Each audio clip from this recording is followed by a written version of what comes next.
Hello and welcome to the first edition of the India Today Defence Conclave, your best forum to understand the changes affecting one of the world's largest defence sectors. 2020 has been a year of unprecedented change and challenges.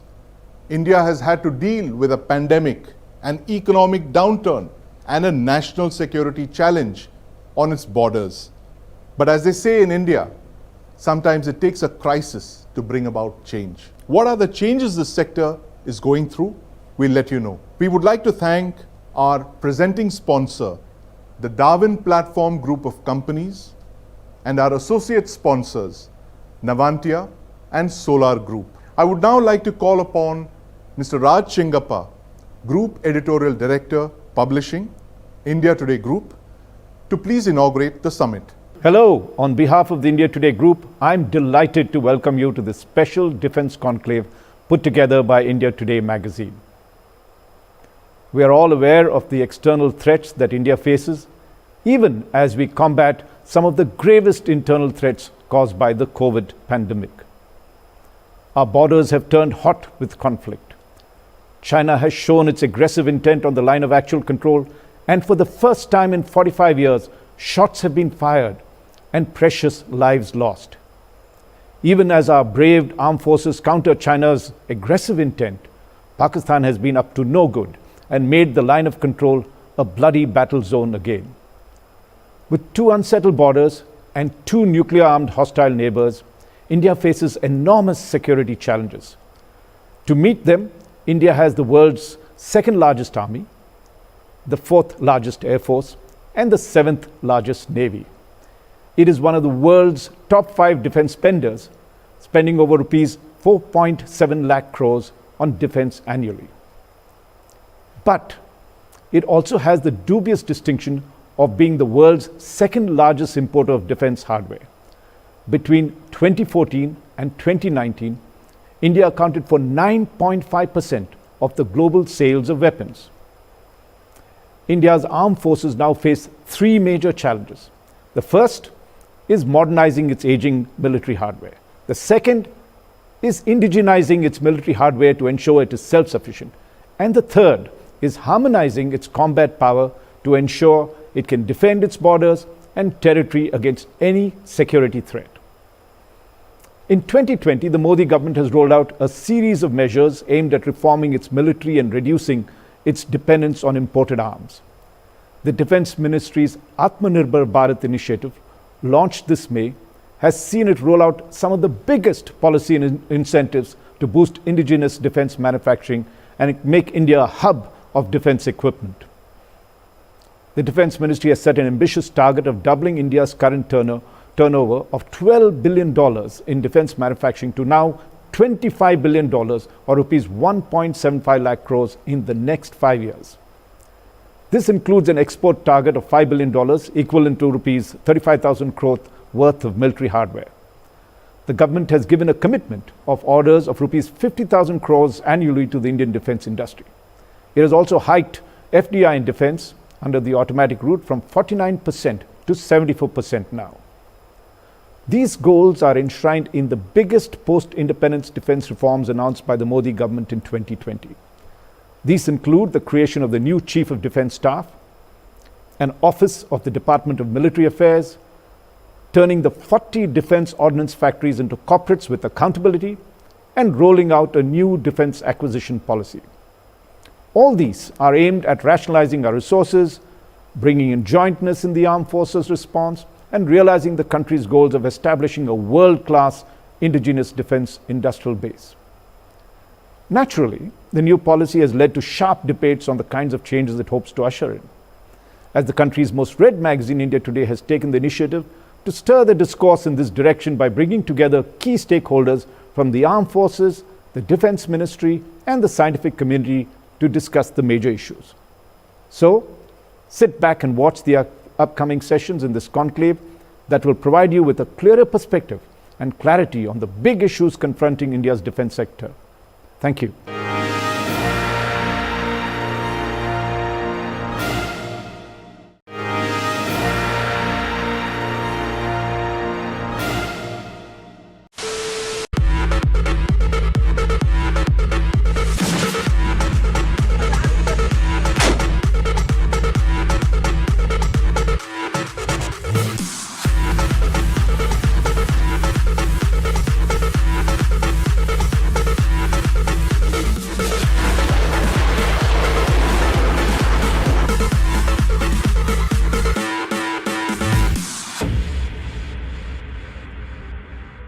The Defense Ministry's vision for an Atmanirbhar Bharat. The defense sector is very unique in that the government is both the largest manufacturer and the only buyer of defense equipment. This is now beginning to change, with the government opening the sector up to private industries as a second growth engine. Driving this change is the Defense Ministry, and I spoke with Sri Rajkumar, Secretary, Department of Defense Production in the Defense Ministry. Joining him on this panel discussion are Mr. M.V. Gautama, Chairman and Managing Director, Bharat Electronics Limited, and Mr. Satyanarayan Naval, Chairman, Solar Industries. What's the Defense Ministry's vision for an Atmanirbhar Bharat? What would a level playing field for the public sector and the private sector look like? Let's find out. Hello and welcome to another installment of the India Today Defense Conclave, where we discuss issues concerning one of the world's largest militaries as it embarks on its twin goals of modernization and indigenization. I want to first go over to Mr. Raj Kumar, the Secretary Defense Production, to give us the Defense Ministry's vision of an Atmanirbhar Bharat. How is the Defense Ministry going to achieve the targets that it's set for itself? As you all know that this year is full of challenges to all of us and particularly to our country. COVID-19 has clearly taught us the importance of self-reliance or Atmanirbharta in the matter of public health. This is a global challenge and we all are facing it together. Government as well as the public and all organizations, we are both sufferers, but we are also the warriors. All of us are fighting it, and I can tell you, BEL has done fantastic job in providing 30,000 ventilators in a record time of just 3 months, and at a very, very competitive rate when the entire country was under lockdown. So this is the spirit with which our organizations in the country and the government put together are fighting the crisis of COVID-19. Now, in this context, I see that defense is not very different. Defense has also to go to the theme of self-reliance or Atmanirbharta. We cannot rely upon others to fulfill our defense needs. That is what the lesson, was there within us. We were not saying it so publicly, but now COVID-19 has given us the strength to say so that defense is our own problem and we have to sort it out ourselves. We need to be self-reliant in all respects. Fact remains that over the last decades, DRDO has developed more than 1,000 plus defense technologies. So we are proud of DRDO. We are proud of our Indian industry, which has partnered with DRDO in taking these technologies forward into production and meeting the needs of our defense services.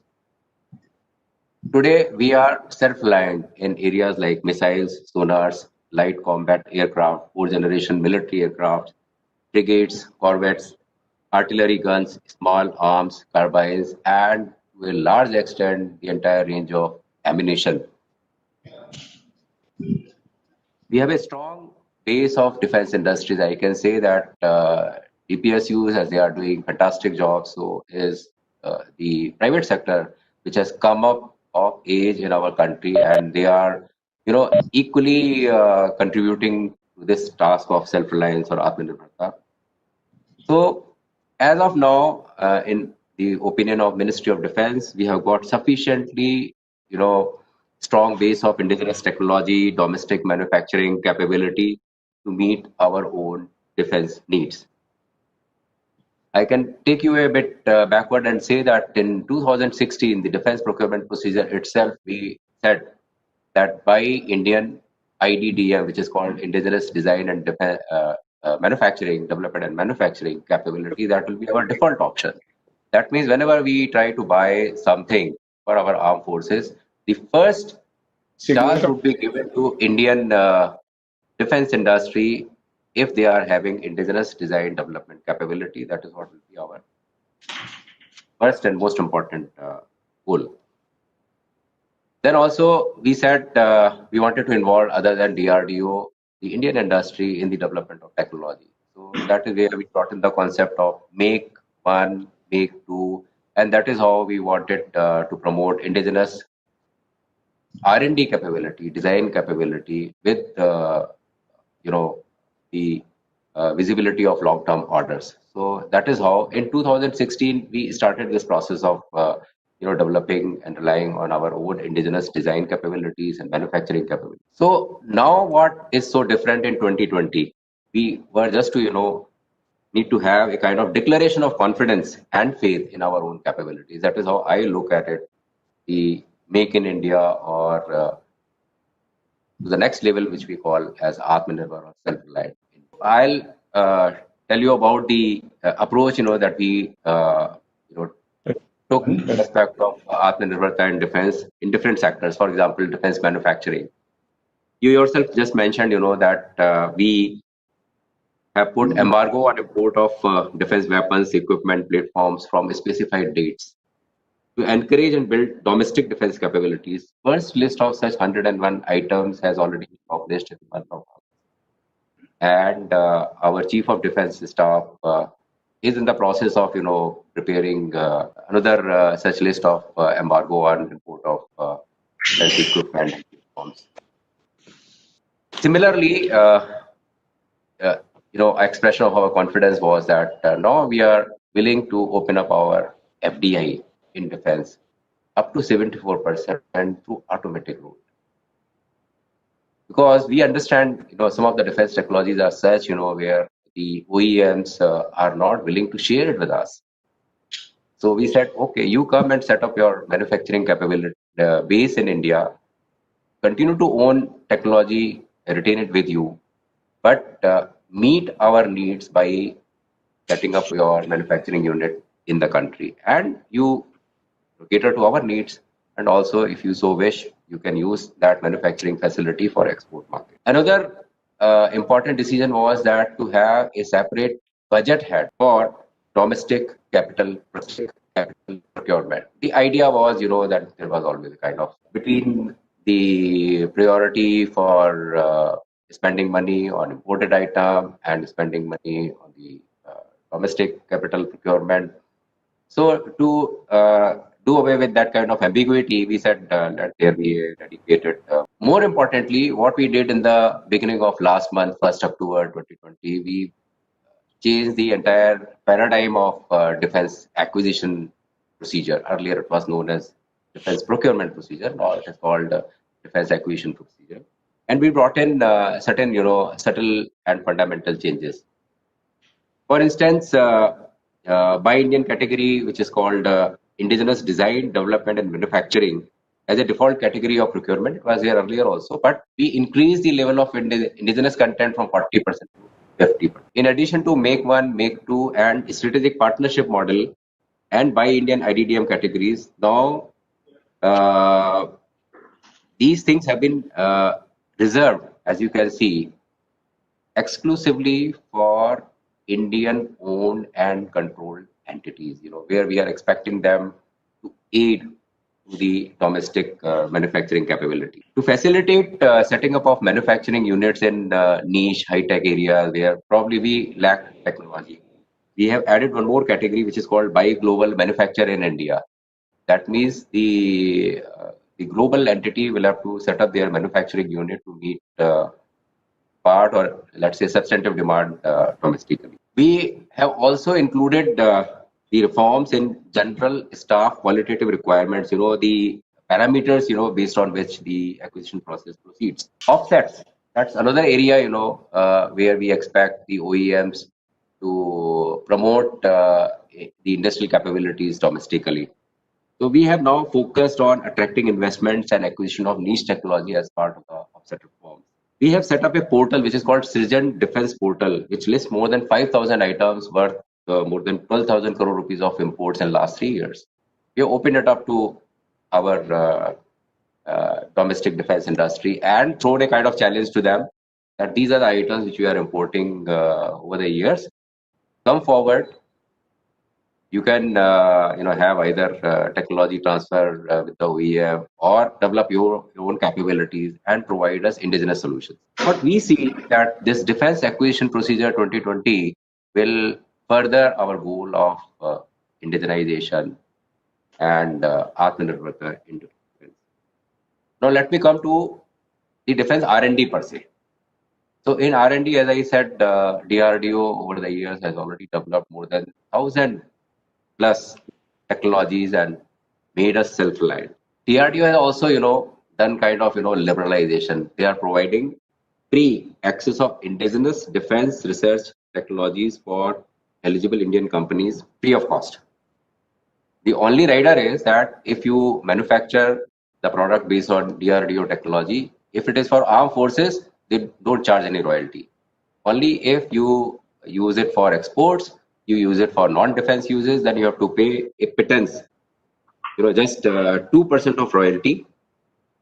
Then during the process of R&D, we have now started involving the Indian defense industry. This is called development cum partnership production partner model. So while they take up the challenge for developing the technology, they also invite Indian industry to come and partner with DRDO. And once the technology is developed, it is given free of cost to the partner. And any other industry, if they are willing to take the technology, they are just charged 5% of the technology cost. So this is what liberalization DRDO has done in their setup, and we are encouraging growth of indigenous defense industry. How do we develop a culture of innovation, defense innovation in general in the country? So we launched a program called Innovation for Defense Excellence in 2018 with the objective of building up ecosystem of defense R&D innovation by bringing together private industries, startups, academia, incubators, and we set up an organization called Defense Innovation Organization, and Mr. Gautama is proud owner of that organization along with HAL. So this organization throws up challenges under the ITEX scheme, and those challenges are given to us by our armed forces. And today, I can say that out of 18 challenges which we had thrown in last 2 years, 44 startups are working with us. We are providing them 1.5 crore rupees of grant for developing those innovative products, prototypes. And subject to success of those prototypes, we are also giving them opportunity to manufacture those items and meet the needs of our defense forces. We took this idea forward, and in the month of September, Honorable Raksha Mantri launched one more, addition to this IDEX challenge processes. We are now we have launched another scheme which is called IDEX for Fauji. We have got 13 lakh service personnel, with Army, Navy, and Air Force. So, and they are the one who are working on the ground. They are facing day-to-day. So we are involving them in letting us know the kind of challenges that they face, and if possible, they can also suggest solutions. And those challenges will be then thrown to the startup community, and will get converted into products which will have definitely, meet the need of my forces. And I'm sure that innovation will help me in capturing export market as well. So this is the way forward we are looking at. We are now in the process of, encompassing all these areas, finalizing our defense production and export promotion policy 2020, which will focus on building domestic defense manufacturing capabilities, promote export of defense equipment and weapons and platforms. As you said in the beginning of your speech, that we are focusing on target 2025. We want to have production of almost $25 billion, export of $5 billion. It's a huge target. In 5 years, doubling our production capability, not an easy task. But I am confident the stage at which today we are, the way we are getting cooperation from our industries, from our DPSUs, and the support from the government, it's possible to achieve this target. Export will be one of the very important area of our focus. $5 billion. Today we export around $1.5 billion. And I should tell you that out of $1.5 billion, 80% of that export comes from private industries, and 20% comes from DPSUs. So we are giving very stiff target to our DPSUs, and we are creating a kind of ecosystem in which our Indian embassies abroad in friendly foreign countries and the defense attaches, who are there in most of these friendly foreign countries, they work with our industry, and we are trying to meet the need of our friendly foreign countries from our domestic industrial. So with all these initiatives, I am sure the target which Honorable Prime Minister has given to Ministry of Defense and to country as such, we are confident to achieve those. First of all, I would like to bring a little deeper understanding of what the government is aiming at Atmanirbhar Bharat. You remember that in the year 2014, the Prime Minister initiated Make in India initiative.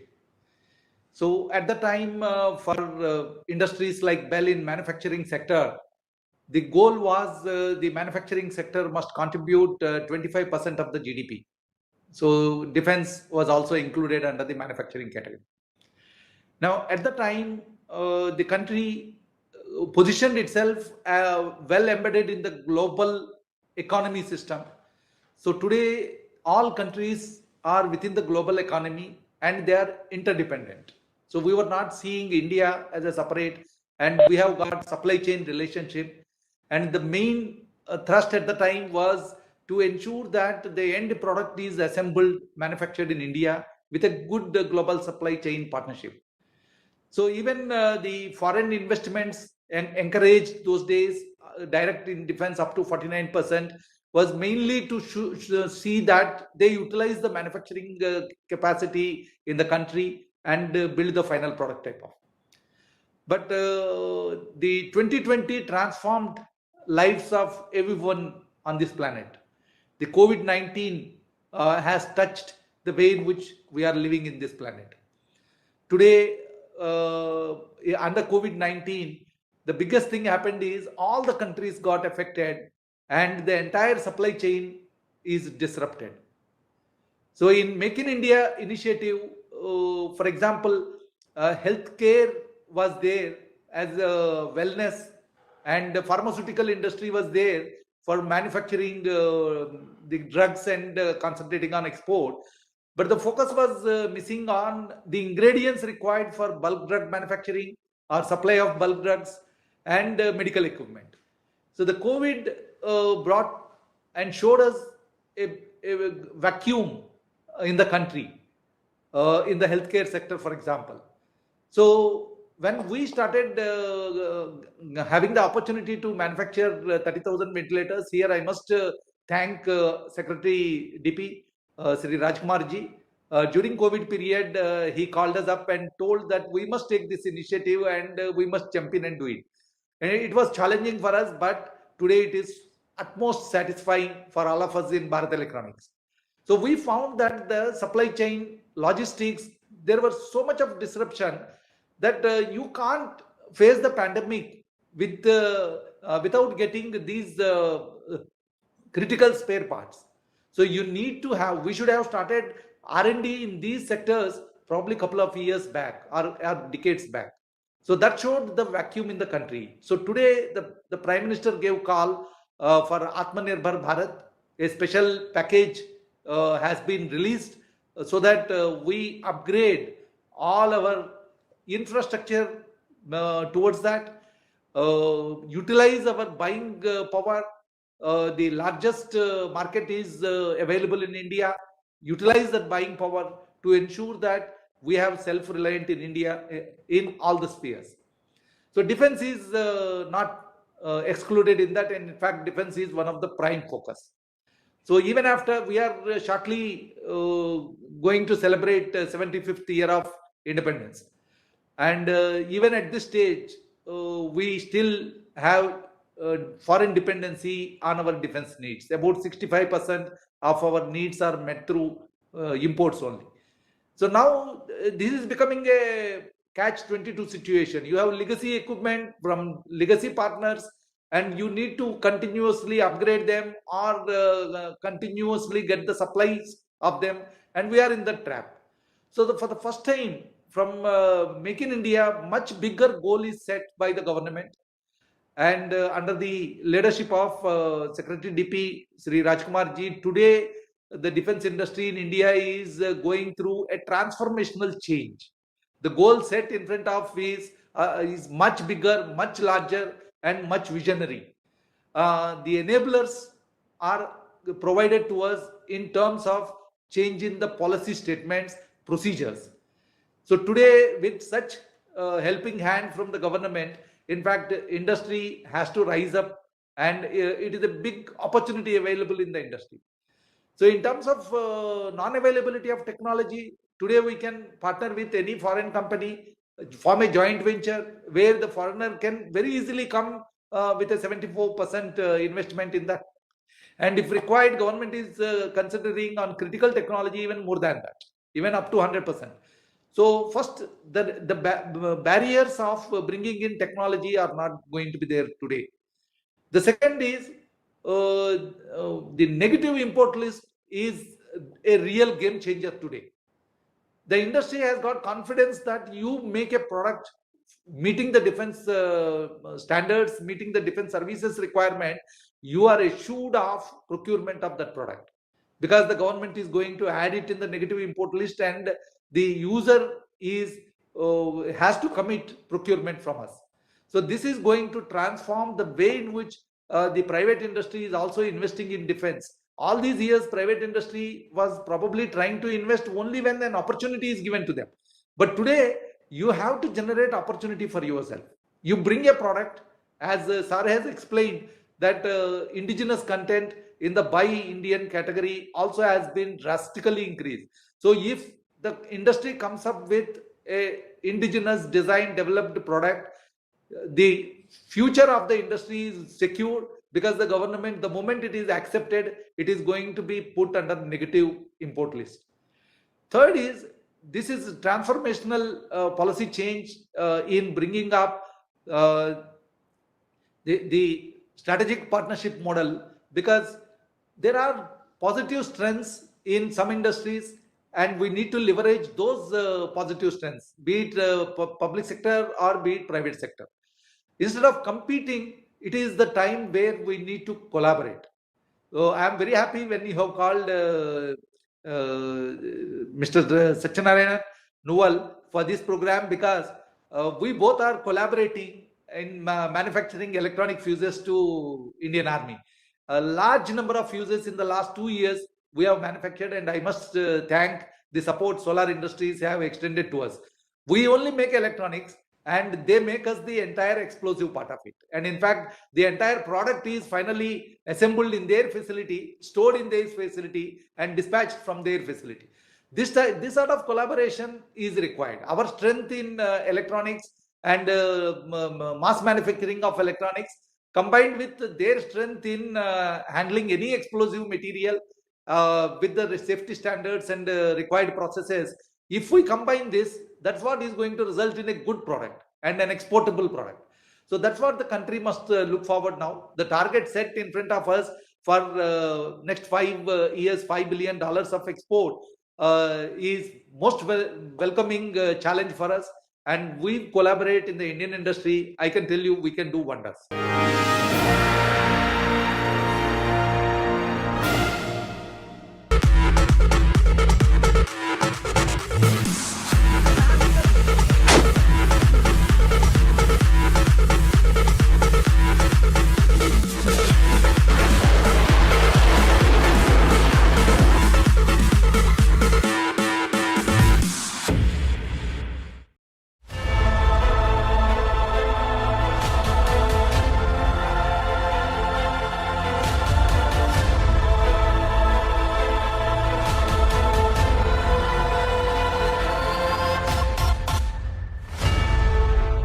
Solar, making India self-reliant in ammunition.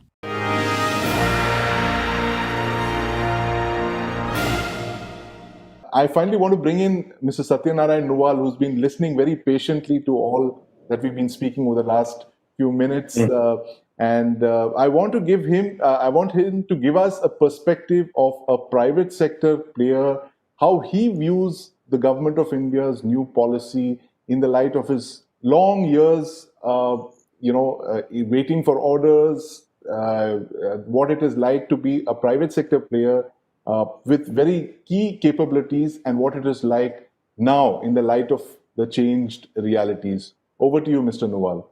We are in the basically in the explosive, which is utilized for this mining infrastructure, coal or non-coal. So we decided, I started my career in very this thing, but somehow first I started industries in 95, this small scale industries, but somehow within 10 to 12 years, we could reach on the largest manufacturer and largest exporter in the country.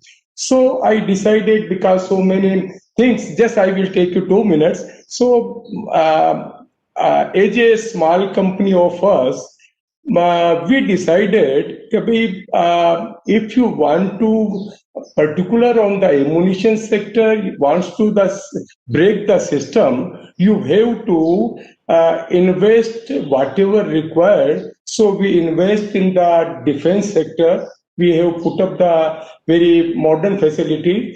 First of all, we set up the high energy material, which was totally imported in the country. Our country was totally dependent on this particular HMX compound like this, PBX, so many warhead required for whatever this rockets, missiles, air bombs, mining. So we have set up the plant, and I am very happy to tell you we have set up a world largest plant in the country without taking any technology. But definitely we have some scientists who are working in this Bofors in Sweden. So they resigned from there, they joined to us. And by this thing, we could set up here the largest plant of the world. And now we are exporting these products to many countries like OEM of US, Europe, Israel, Ukraine, and many countries we are exporting. And for next 2 years, we are fully booked with this particular high energy material. Recently, as regard this R&D, Rajkumarji said that so we are working in the very good R&D. I tell you, sir, recently, I think you may be aware, we have set up a life assessment engineering. This is the first time in the country, but as I heard by DGK, this is the first time in the Asia. So, by this system, this is the real life assessment engineering. But without any assurance, without any this thing, you made a huge facility, because ISET facility is not actually this is the life assessment. It is the validation of the product. But it is the real life assessment, and that ISET is take about just like 22 months. By this IMC technology, isothermal microtechnology, by this system, we can complete within 4-5 months. And I tell you, sir, particular by this system, this we can get the each and every the temperature. What are the temperature? There's the 15, 30, 40, 60 temperature, particular the different humidation. We get the life of the particular ammunition. And in the long term, it will be very beneficial to at the time of designing the ammunition. Because it is in other countries, this is not a new system which is we developed. Sir, it is an established system in NATO countries about 18 to 20 years back, but we don't have this system. So I decided in country this system should be there. Because so many this foreigners, some from this US and Sweden, particular from the Sweden, they work for this Bofors and Urenco. They resign and they join to us. So when I was discussing, and he told me that in your country there is no system, so I decided मैंने कहा there is no problem, we are ready to invest, and we set up. And now sir, DGP is also already, now last week they approved, they authorized us. So by last, because we have MOU in this DEF Expo with Raksha Mantri ji and Secretary Defense that time, but you know whatever system, it took the long time, but finally last week, after this trial validation with DGP, many things, and finally before 2 weeks or last week they have authorized to us to for this life assessment system. It's possibly one of the first times that the government has so actively taken up the issue of defense exports, and you've set clear targets of $5 billion over the next 5 years with very ambitious targets. What is the defense production Department of Defense production doing to push Indian exports into the rest of the world? If you could give us an overview of that, sir. The issue of export that you refer to, I should tell you now, we have identified a list of some 40, 50 potential countries, will need our defense products by way of exports from here. We have very vibrant industry associations. One is SIDM, Society of Indian Defense Manufacturers, under the umbrella of CAI, and then we have FICCI. So these two industrial associations are very proactive. So you would be happy to know that we have put them in the front. They are now organizing webinars with the industry of foreign-friendly countries, with the military leadership of foreign-friendly countries in association with our embassies. So the role for promoting export opportunities in defense sector, we have assigned it to the industry bodies. That is what in short I can tell you.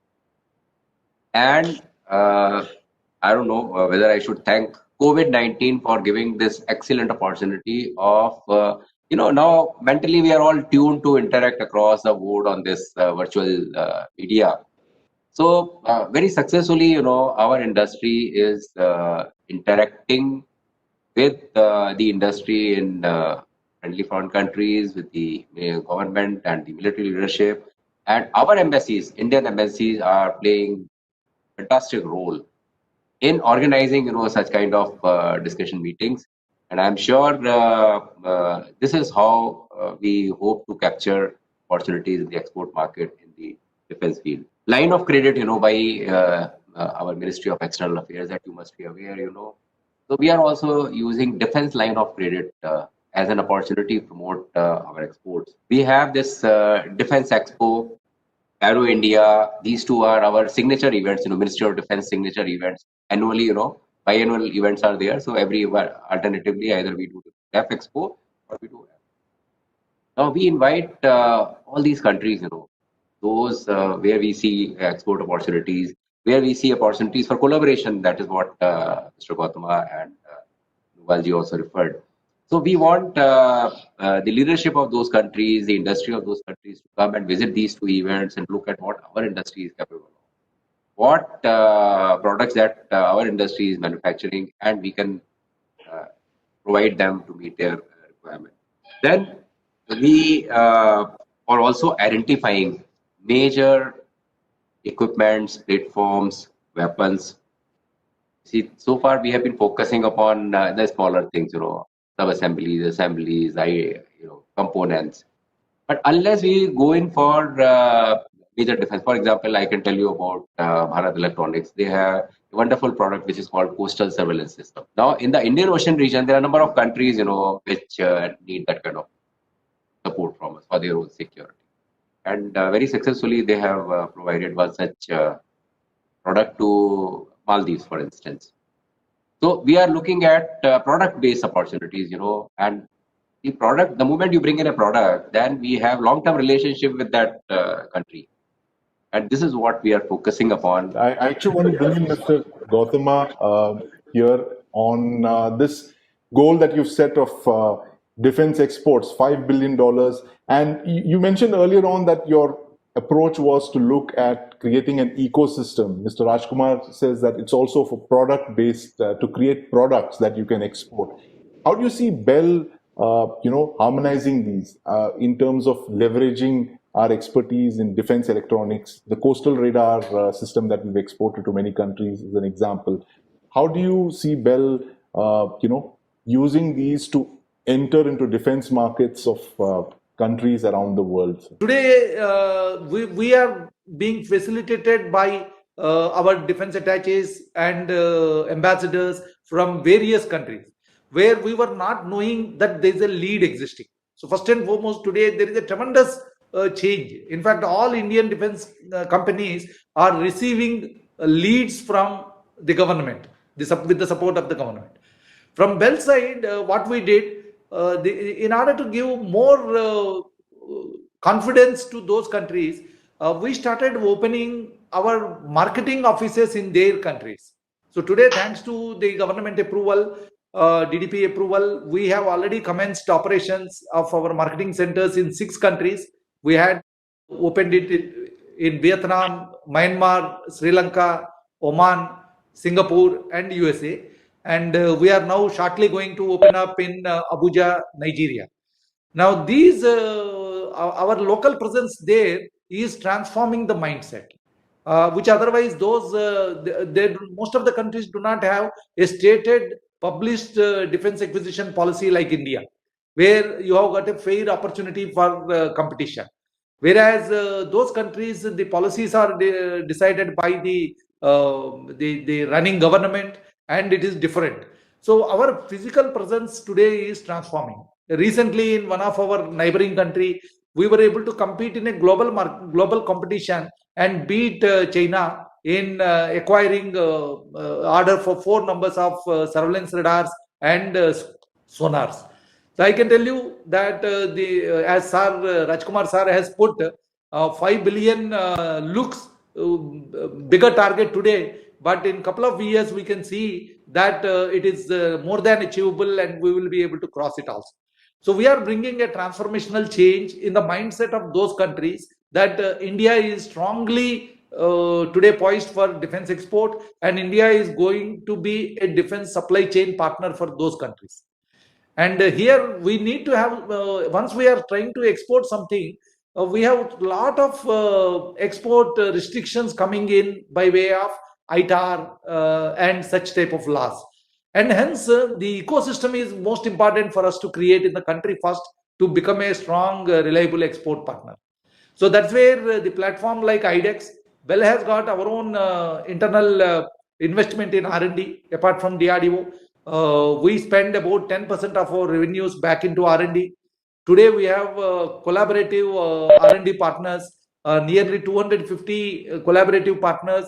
We have about 125 projects with a budget outlay of 100 crores running at this point of time. And all these are oriented towards building a ecosystem, which otherwise we were dependent on foreign imports. And those people can put a restriction for us that end use is in so and so country, then you are not allowed to export. So we have to come out of those restrictions to establish ourselves very strongly as a defense export hub for the neighboring countries. Yes, we have, as Sir has told, our coastal surveillance system is well proven. Thanks to Indian Coast Guard, we have matured it enough, and today we are able to get in orders from neighboring Indian Ocean region countries in a very big way for that. Thank you, Mr. Gautama. And I want to address my next question to Mr. Naval.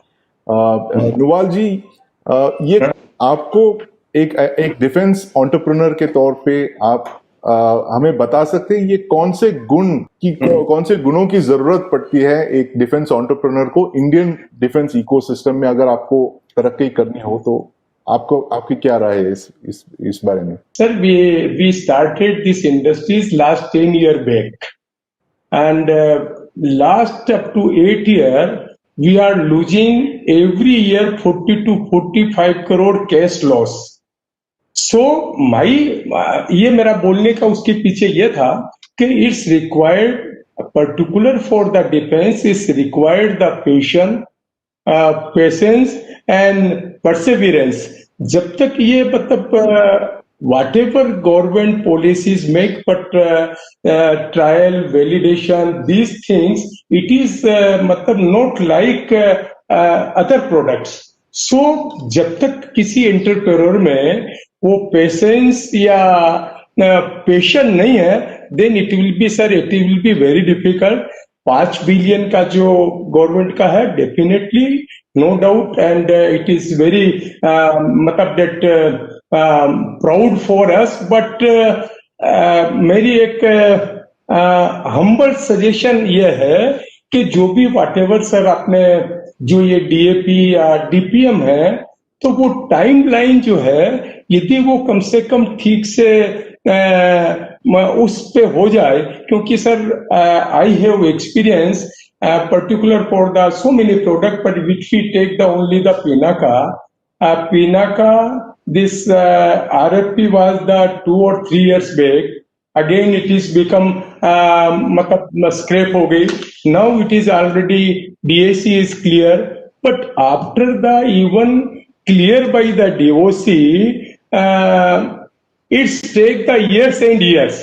So ये इसमें किसी का फायदा नहीं है. जो भी system है उसमें I do not want to blame the this system, but procedure ऐसे हो कि जिसमें without compromise of the quality, without compromise of the cost, without compromise of the commitment, but within time it should be complete. मुझे लगता है कि ये जो पॉलिसीज, नो डाउट इतनी अच्छी पॉलिसीज इसके पहले बहुत अच्छी, सबसे अच्छी पॉलिसी बनी है.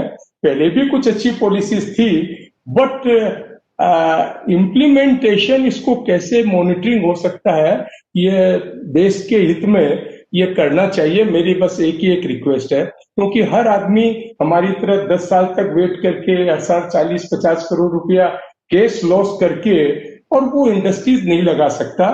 तो हमने लेकिन कोशिश की कि इस एम्यूनेशन जो प्राइवेट सेक्टर में it was not imagined in any company, even government is not think कि भाई complete ammunition प्राइवेट सेक्टर में आ सकता है. बट we decided कि भाई क्योंकि हमारे पास कुछ नहीं था और भगवान ने जब हमको इतना दिया, तो हमने कहा कि चैरिटी करने के बजाय जो भी हमने है, उस समय सर हमने 600 करोड़ रुपया डाला. पूरी facility, we have set up the facility in 2000 एकड़. सो उतनी फैसिलिटी और सब कुछ करने के बाद में इट टुक द 10 ईयर. अभी भी कोई ऑर्डर नहीं मिला है.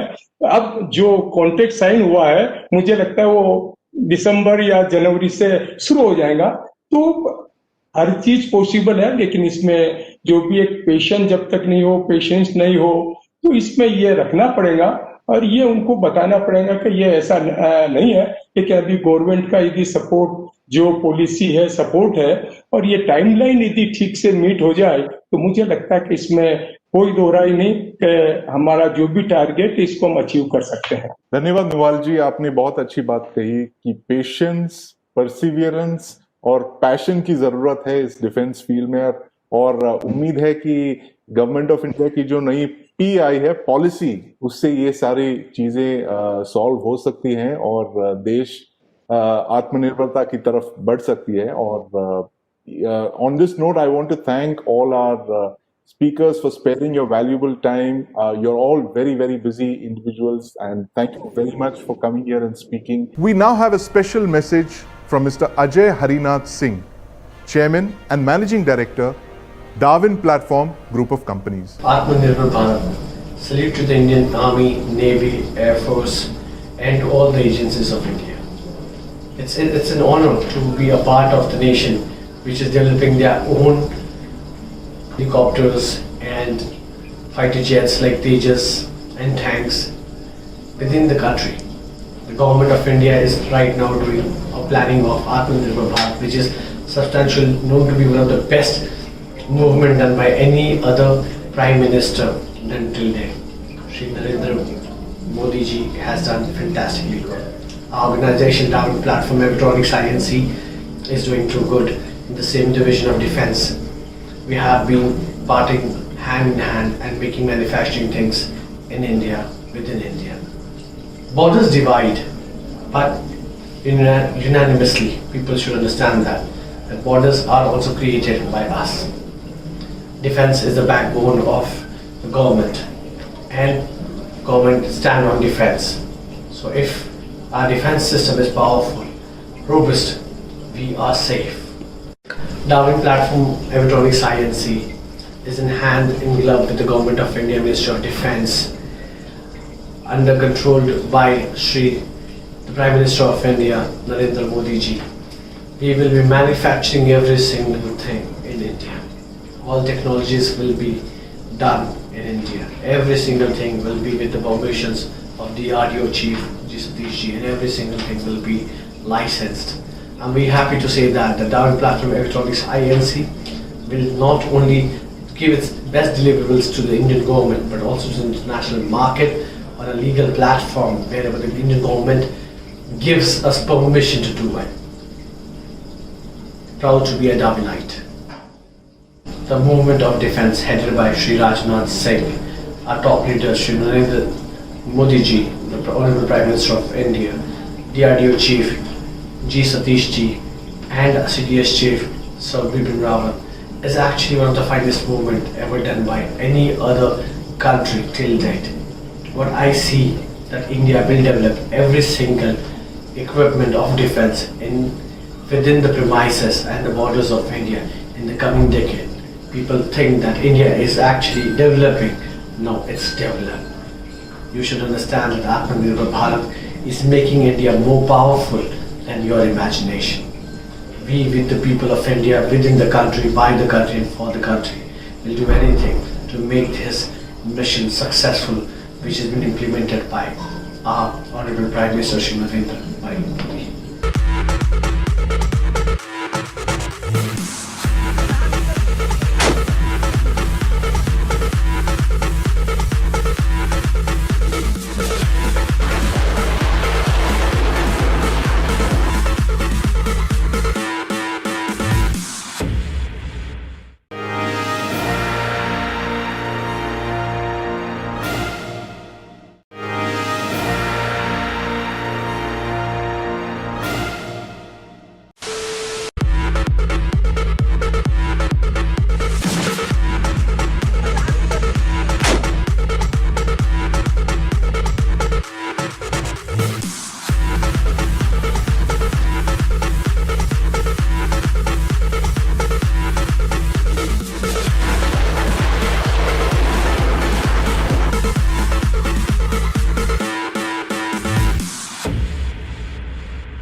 Our next session, Future Ready, Investing in Future Defense Technologies. The only constant, they say, is change, and no field is changing as fast as the defense sector, where newer technologies like hypersonic weapons, artificial intelligence, and drones promise to change the face of warfare. What are the cutting-edge technologies that India should be looking at to protect itself from this new arms race?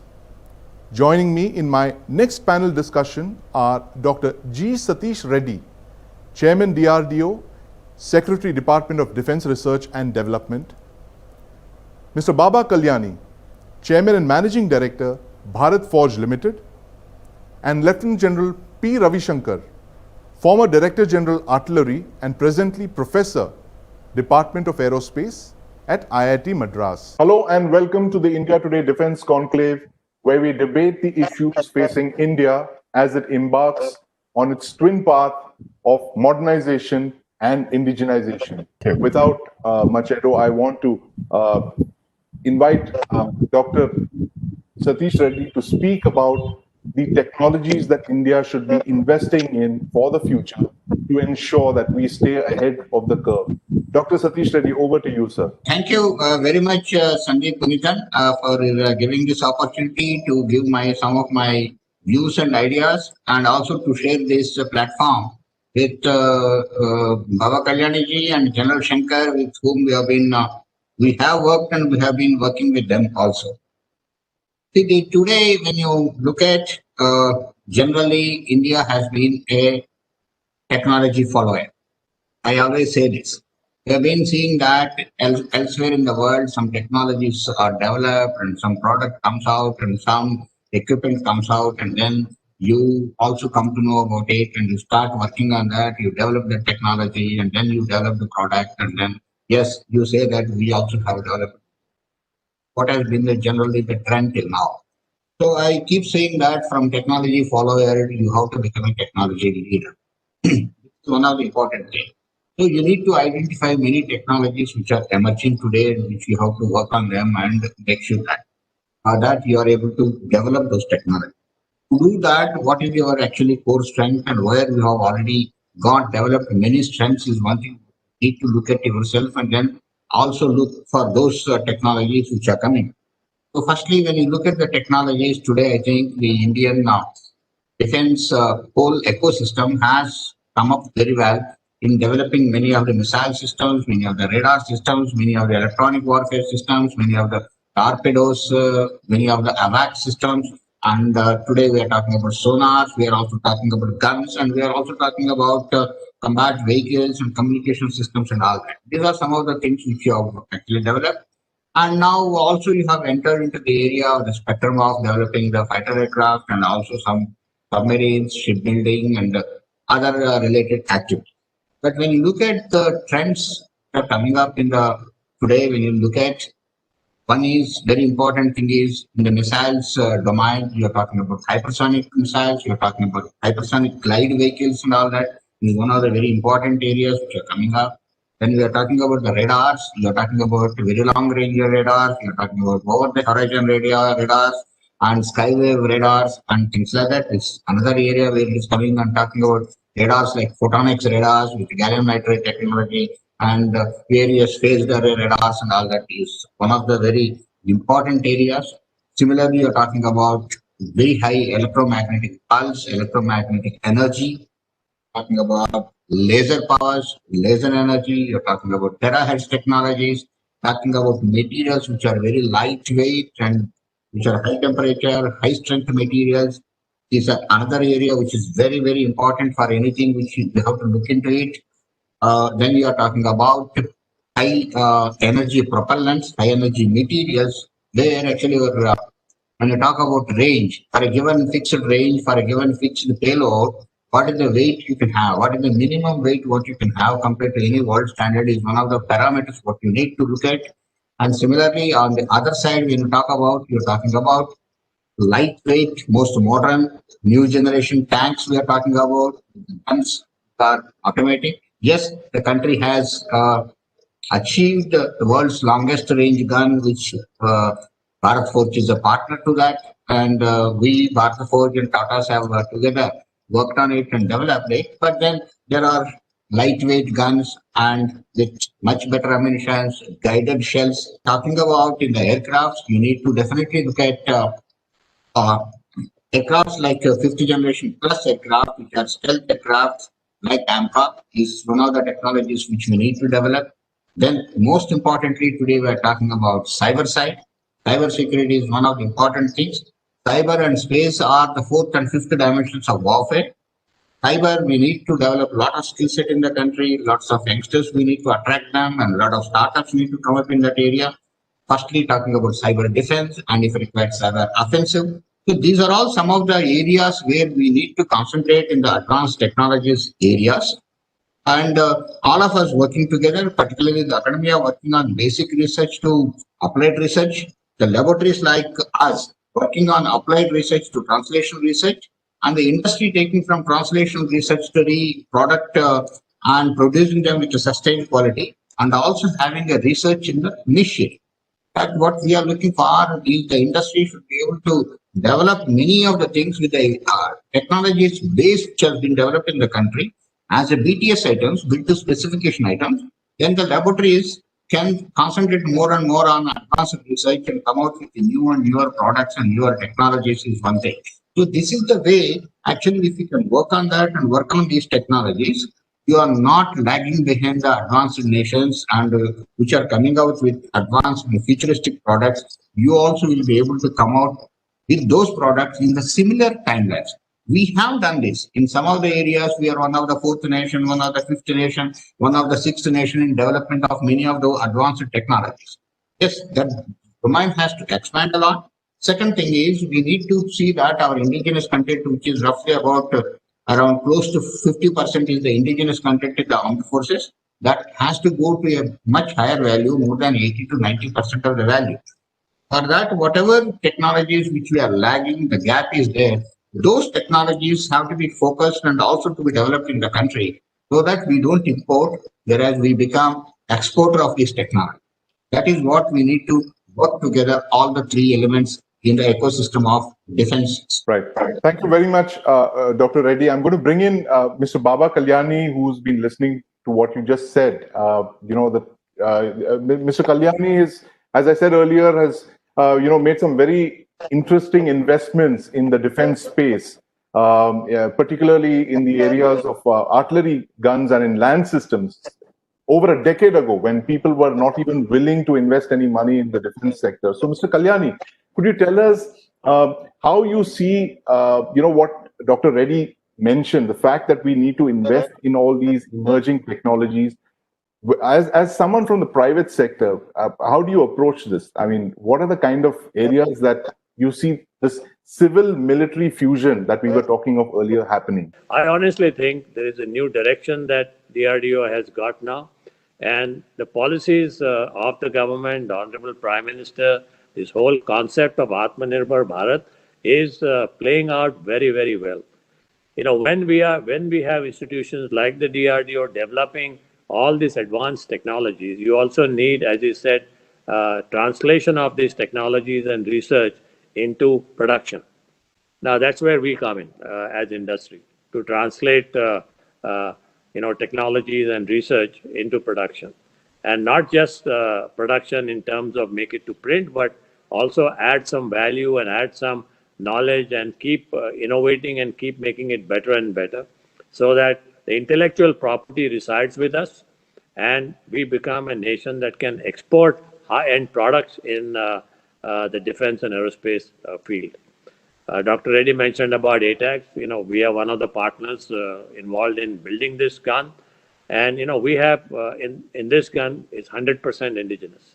Even the electronics we have developed locally using partners within the industry area, some people from MSME sector, some technocrats. So it's amazing in terms of what capability exists in this country. What I see happening in India, if you were to put the clock forward by another 5-6 years, is all these technologies that are being developed for defense and aerospace will have tremendous spin-offs in other sectors. A lot of these technologies are dual-use technologies. They also get used in the civilian sector, whether it's automotive, whether it's industrial sector, whether it's the machinery sector, they will all get used in this sector. And India's technology base and capability will dramatically expand. I mean, it'll expand, in my opinion, in the next 7 to 10 years. It will expand 10x with this approach that we are taken now. Some of the products that he mentioned, in terms of, let's say, jet engines required for futuristic fighter aircrafts.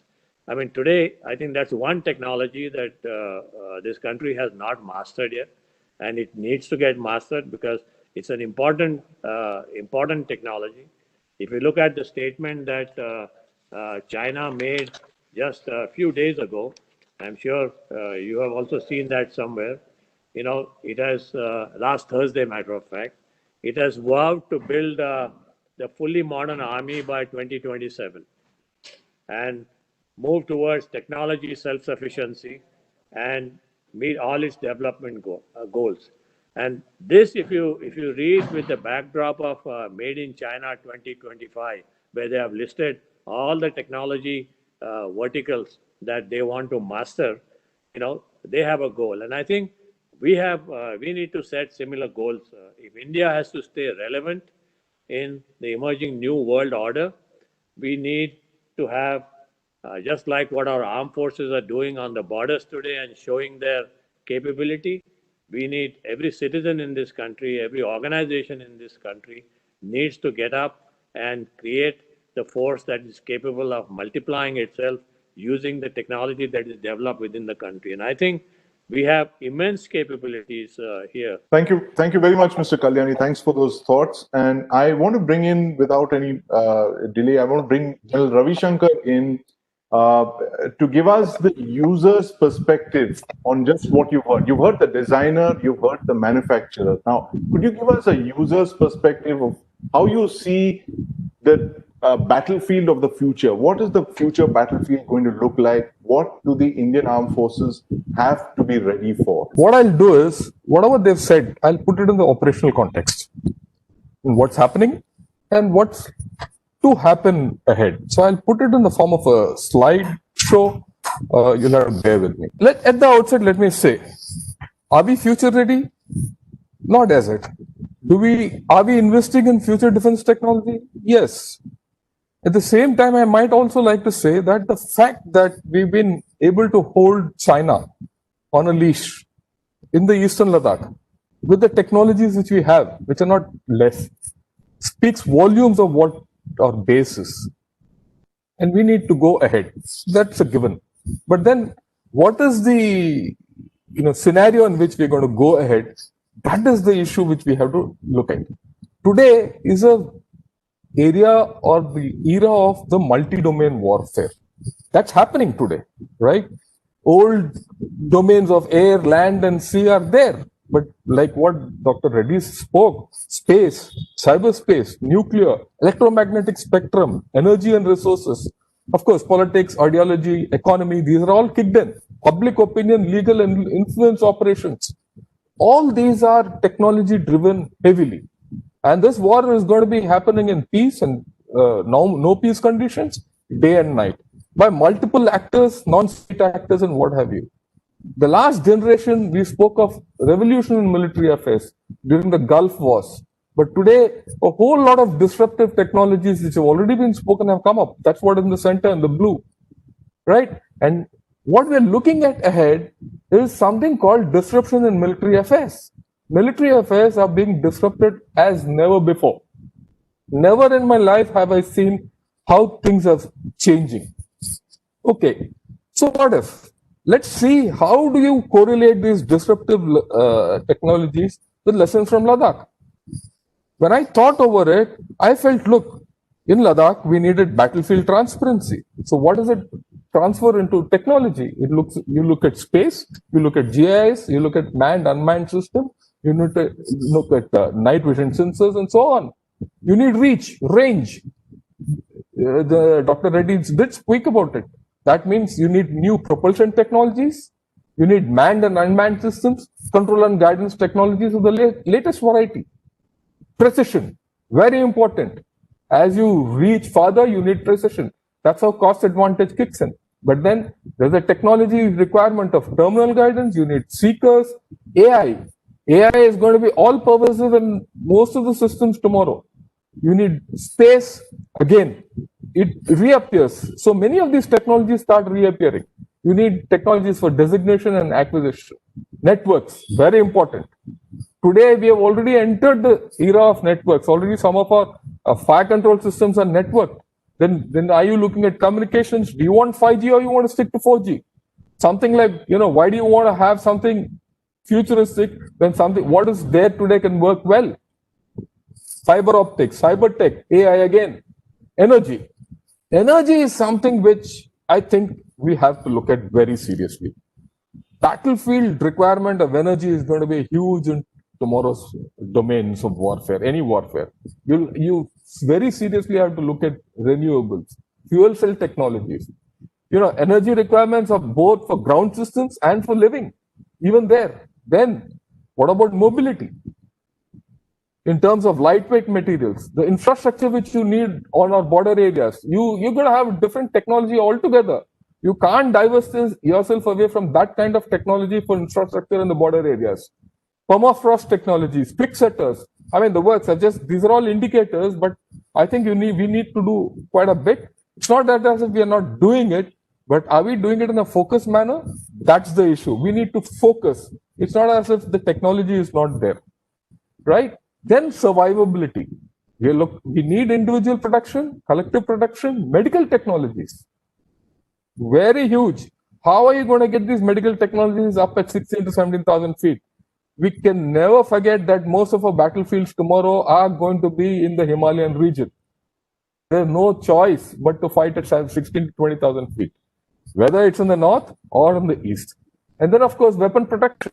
Weapons have to survive in these conditions. So this is, all these issues make, I've just converted all those disruptive technologies into fields where they are applicable. Okay. Now what? How do you apply it to the ground? You have the Air Force, Navy, and the Army. I've split it with their systems already, right? They're there. The weapon systems are there. You can't throw them away. You're going to upgrade them. You're going to make them, energize them, or get to new systems. That's a trade-off, whether you want to upgrade or hold on to the new systems. Now, sorry. Yeah. Now, all these systems, all the technologies which I've spoken of have come up. Now, if you want to increase, say, the range of artillery, you have to look at propulsion technology. Once you have propulsion, you need navigation technology, you need sensors. Then you need sensors, you need precision. Once you have all this, then you have to start looking at ISR technology, network, cyber, AI. And if you've done all this and put together for one system in the artillery, you'll have to replicate it for the Navy and the Air Force. This is just for one system. Then you look at so many other systems.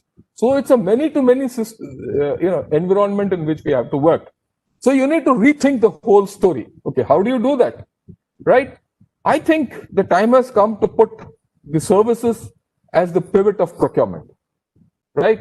Like what Dr. Satish Reddy said, he said, look, academia, DRDO, industry have to work together on a triangular system. The MOD has to support the whole story. They cannot be out of it. Right? But the services have to drive it, because it is they and they alone who will be able to tell us how to do it. And unless services own this whole story, nothing is going to move forward. Okay. But then there is something called the civil-military fusion. China has gone into civil-military fusion in a big way in the past, say, about a decade or two. But much before that, in the last century, it was USA who started this whole story of civil-military fusion. When you look at civil-military fusion, you have to, widen the whole story. You have to get into ISRO, you got to go to DAE, you go to MATI, you have to get the industry, you have to get to CSR labs, everyone. And I think we need to start talking as a nation a different story. We can't hear, when you're looking at these emerging technologies and these disruptive technologies, we have to think in a different dimension altogether.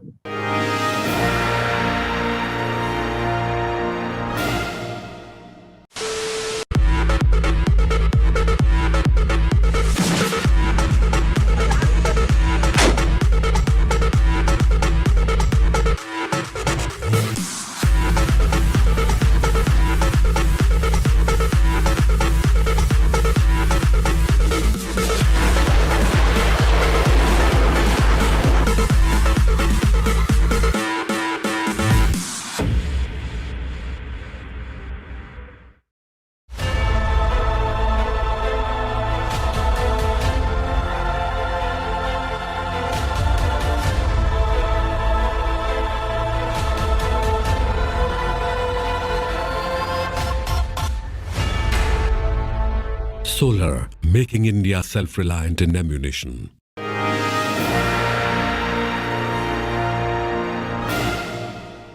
I want to ask Dr. Reddy the first question based on what he had spoken, and of course based on what General Ravi Shankar just presented. What are the technologies that you think that are going to be really critical in the years ahead, given our security scenario and given the fact that, as you mentioned yourself, that there are many technologies that the DRDO would have to partner with the industry to go forward, that there were technologies that you had identified where the DRDO would not look at, it would leave it entirely to the private sector. What is this new philosophy that you've brought into the DRDO in the last couple of months, given the larger aim of Atmanirbhar Bharat, and of course this, the fact that we have to prepare for these new technologies that General Ravi Shankar mentioned? DRDO, we have come out with many things which we are actually working on today.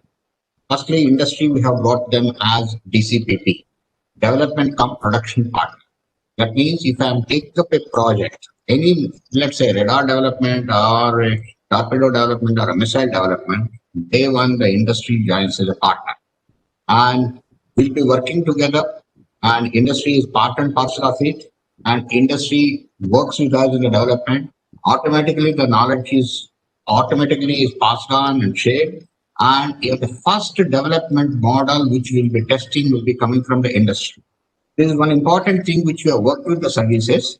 The new defense acquisition policy, we have brought down the time scales, the time what is required for the trials drastically, at least by about 4 times or 5 times. They said there will be one trial, which is actually a unified trial of development and user trial, because the production agency is there already involved and they're going to do that. This is one of the important things, and there is, as General Shankar mentioned, which is an integrated effort what is required. APMTs will be the joint management teams with our services, DRDO, industry, and the quality assurance agencies together will be participating in these things and taking the decisions on this part. In fact, if we work together, there is nothing. The speed at which this country can do is enormous. Number two, we have made our test facilities completely open to the industry today. And third, technology transfers, we have made it very, very, very simple. We are also actually made our patents open to the industry. Complete patents were made. We have also created a technology development fund for all the imported parts which are coming today. If some industry is able to indigenize, we are funding them more than 90% of the cost of that is completely from here. So this is what we have brought working with industry. Similarly, with academia, we have already opened centers of excellence. IIT Chennai is one, IIT Delhi is one. We are working on the most advanced technologies, what I have mentioned some time back. We are working with the academia. We are today working with about 295 academic institutes, spending about roughly 1,000 crores with the academia. Recently, Raksha Mantri has promulgated our defense DRDO's procurement manual. Lots of things facilitating industry we have brought in there, which industry will be able to use it. Like we had some 10% deposit which the industry has to put in right in the beginning. We have removed that now. Similarly, when we give a material as a free issue of material to them to manufacture certain things, we used to have a bank guarantee. We have removed that. We are actually going through a insurance. Actually, DRDO will pay, not the industry. So likewise, lots of things have been made. You asked me there actually what are the major technology focus things. If you talk about for any nation, particularly looking at the defense and all that, two most important things are very, very, very important. The country should be actually self-sufficient in the materials. Materials, you should be self-sufficient, not be actually strategically dependent on somebody and then somebody stops and you are off. One thing what the country has. Second is the advanced manufacturing technology should be available in the country. Without advanced and innovative manufacturing capabilities in the country, you will never be able to compete with the world. And I want to bring in Mr. Kalyani in, because what you mentioned actually has a lot of implications when you spoke about manufacturing, for instance, and the fact that we need to actually make the machines that make these cutting edge technologies, and the fact that we need to be self-sufficient in them. Mr. Kalyani, as someone who took this leap of faith many years back, 10 years back, without any orders, you went out of your way and you invested in a gun line in land systems without any orders. How does this new defense policy, the new Atmanirbhar slogan and the policy that has been put out by the government, what is your reaction to it as an industrialist? And secondly, what are the kind of investments that you are prepared to make now in the years ahead based on what Dr. Reddy just spoke? First of all, I think as far as the government policy is concerned, defense and aerospace was the first area where we got a defined policy in terms of what will be procured indigenously. So we had, a few months ago, this list of 101 items that came out, artillery being one of them, which said from next year there will be no imports of this product. And then DRDO came out with a list of 108 subsystems where industry was encouraged to make all this because these also would not be imported. I think this is the kind of policy that you really need because it creates clarity, it creates your direction, and then as an entrepreneur, as a business, you're ready to invest.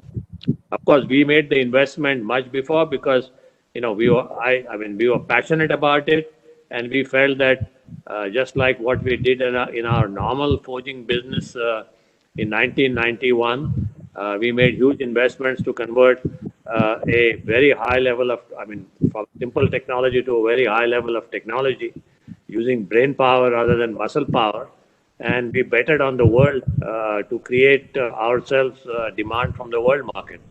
Similarly, artillery is one product where with the technology that DRDO and its research centers have and the kind of manufacturing skills that people like us have, in our artillery plant, the entire system is made digitally. Okay, it's a paperless system. Everything is on screens. You have a PLM system that can trace every nut, bolt, item through from where it has come. So it's an amazing system which helps you get high quality and reduce costs at the same time. And I think today Indian manufacturing has this capability to do this. We did a similar thing with DRDO with their lab in Pune, ARD, to create this kinetic energy ammunition for the Arjun tank. And in the first shot, it was fired in Balasore, and it was absolutely okay. And we are hoping that we can work and do something even better. We got a penetration of some 515 odd millimeters. I think probably Dr. Reddy's target is to cross 600 millimeters in this area. But it's amazing what you can do when you work together. I'm very, very confident that India will see a tremendous resurgence coming out of technology and the innovations that come out of technology. And a lot of this is going to come from defense and aerospace. Not all of it, but a lot of it is going to come from defense and aerospace. I want to bring in General Ravi Shankar here at this point. Based on what you spoke about the technologies that we need to be looking at, the Indian Army, to me, it strikes me as a very interesting organization in the sense that it lives in many centuries at the same time. You have mules, you have bayonets, you have tanks, howitzers, and drones and future systems. How do you reconcile all of these with given the speed of procurements and the fact that you have limited budgets? As a former army man, how do you see this happening? Would you, for instance, the army is one of the largest buyers of bayonets and indeed mules and tanks. So how do you bring this new element of hypersonic weapons or just unmanned aerial systems? Would you reduce the number of tanks and guns and go in for these cutting edge systems? How does one change mindsets?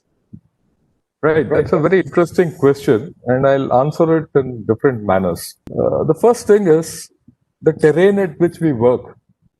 Many of these technologies don't work there. There's technology has gone ahead, but it doesn't work there. It's simple. That's the fundamental. And it's just not our lack of technology or inability to take the technology to these heights and conditions which matter. It's the same the other side. In fact, today, if you ask me, China is worse off, technology-wise, in Eastern Ladakh, and it's telling on them. Right. Now, having said this, where does technology come in these areas? Technology comes in, like when you have extended reach, when you have precision, you have good communication and everything, you are able to deter the enemy. So technology comes in to deter the enemy, to hold him off at that farther level. So this is the dichotomy, the terrain versus the thing. And that is why you will still, for the next half century or more, we have to live with nukes, we have to live with hypersonic systems, or rather aspire for hypersonic systems, and find our balance in between somewhere. So that is something which we have to do. The next thing, which is very interesting and which is happening all over, are these disruptive technologies. AI, robotics, cyber, AR, VR, new materials, space, GIS. Now, these are getting integrated with the normal armed forces. Okay. For example, yesterday I got an input from Eastern Ladakh about the state of equipment out there. It's enabled through space after all, right? 5G or I mean, not 5G, 4G or whatever. So it's going to come in. But the more interesting part is these technologies, a year back, this issue we spoke in a seminar where about 2,000 army officers were attending, that seminar. They said, how do you ingest these technologies into the armed forces? Which is the way? And the unanimous answer of all these 2,000 people was, it has to be through startups. So we need a very robust startup, kind of ecosystem. And that is something which I'm not yet seeing in India. Just to give you an idea, the AI programs for the US Army, the entire program is being run out of Carnegie Mellon University, right? Entire, and they've funded about $3.5 billion for it there.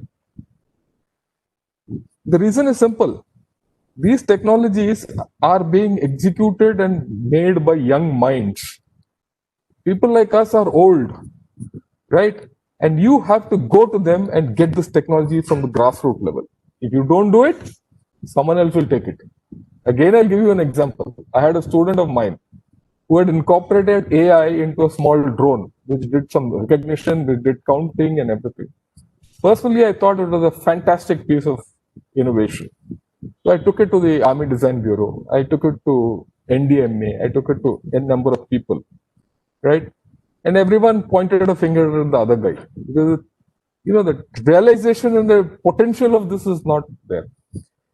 So finally I said, okay, but someone did help me out and we started realizing things. Till one day, this boy, he just put one slide and sent it to Microsoft. 1 week later, Microsoft sends him a ticket to come to Seattle, all expenses paid. He goes and presents this in Seattle, right? And then Microsoft says, tell me what do you want, come and do this, develop this into a system here. That's the approach. That's the difference in approach. That's what I was saying. Unless we break our own mindsets, unless we break our own structures, unless we place faith in technology, we'll go nowhere. Why do you think what Dr. Reddy said, within 1 year we could come out with a guided Pinaka? Faith. You know what he told me? He said, look, General Shankar, you lead this project. Take it where you want. Everyone is with you. That's it. Every month I was in Hyderabad listening to a young set of people talking of things which I couldn't understand. But I was there with them and they made it happen. Okay. This is the involvement which we need from the entire ecosystem. If that happens, nothing can stop India. It can happen. We just have to take responsibility. If your structures or thinking changes, the world is our oyster. The world is our oyster. And what an excellent note to end this fascinating discussion. I want to thank you all for your time. Thank you all for being here. I know you have extremely busy schedules. Thank you for taking your time out.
Our next session talks about India's possible leap from being a builder of warships to an exporter of warships. One of the key achievements made by the indigenous defense industry has been the transformation of India from a country that imported warships into one that makes most of its warships.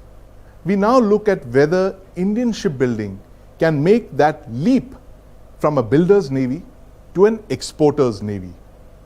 Joining me in this panel discussion are Rear Admiral V.K. Saxena, Chairman and Managing Director, Garden Reach Shipbuilders and Engineers Limited; Shri Jayant Patil, Whole-Time Director, Defence and Smart Technologies, Larsen and Toubro; and Mr. Fernando Formoso Freer, Director, India Business Development and Commercial Division, Navantia. One of the government's key focus areas in its Atmanirbhar drive in the defense sector has been on defense exports. The Defense Ministry has announced a target of $5 billion in defense exports over the next 5 years. Now, this is born out of a realization that orders from the Indian Armed Forces alone may not suffice to maintain a large defense industrial base. One of the areas where the prospects of defense exports brightens is in the design and construction of warships, where India has achieved a very high degree of self-sufficiency. I want to bring in my first speaker for the day, Admiral Saxena. Admiral Saxena, GRSC has been in the news lately for delivering the fourth and the last Kamorta-class anti-submarine warfare corvette to the Indian Navy. This corvette features a very high degree of indigenous content. Could you tell us how this makes you competitive in the global shipbuilding arena, and give us an overview of the Indian shipbuilding, specifically in the construction of warships? I'm heading the Garden Reach Shipbuilders, which is one of the premier defense shipyard in our country. We were the first shipyard to have produced the first warship, indigenous warship for the Indian Navy way back in 1961, and a Sajay, which was a seabird defense boat. And since then, we have been making the ships. Variety of ships have been made for the Indian Navy and Indian Coast Guard, starting from frigates to the missile corvettes to ASW corvettes. The only fleet tanker Aditya has been made by the GRSC, the survey vessels, and amphibious warships like LCUs, LSTs, and likewise. And I'm happy to inform this forum is that we have reached to a figure of 105. Century landmark has been achieved by the GRSC, and we are the only shipyard in the country to have achieved 100 plus warships construction and delivery to our maritime forces, which also includes one export warship. In fact, we were the first one to export a warship that was a Barracuda, an offshore patrol vessel, in 2014 to Mauritian Coast Guard. So the journey of export has begun way back in 2014. So that is the kind of thing that has been achieved by the shipyard. And as you highlighted that the best part is that we have now completed successfully a program which was, I would say, a very prestigious one, ASW Corvette program. We were given a project of constructing 4 warships for the Indian Navy, and the last one, of course, got delivered and commissioned on 22nd of October recently. And I must say that it just gives me again very huge amount of satisfaction that in true sense indigenization on a weapon intensive platform like ASW corvettes, we have achieved 90+% indigenization. And certainly this particular project was given a lot of focus and impetus by all the stakeholders, by the Indian Navy, where the design is indigenous. We started with the warship grade steel development from this project, the DMR 249 Alpha, which is being used, which was first time used on these ASW platforms. And of course, thereafter, all the warships which are being constructed in India are using this DMR 249 Alpha grade steel. So various kind of weapon and sensors. When I say the weapon intensive platform, the weapon sensors, if you talk about the weapons, the torpedo tubes, the rocket launchers, they have been designed and developed by the L&T specifically for this particular project first, and thereafter now most of the projects of the Indian Navy are using only indigenous rocket launchers and the torpedo tubes. We'll talk about the guns, SRGM, that is MR gun, produced by the BHL Haridwar. We talk about the close-in weapon guns that is produced by the OFB AK-630 as well as the chaff launcher. come to the sensors, the surveillance radar, Revati, the EW sensors, the fire control system links U2 and combat management system, and plethora of indigenous weapons, sensors and equipment.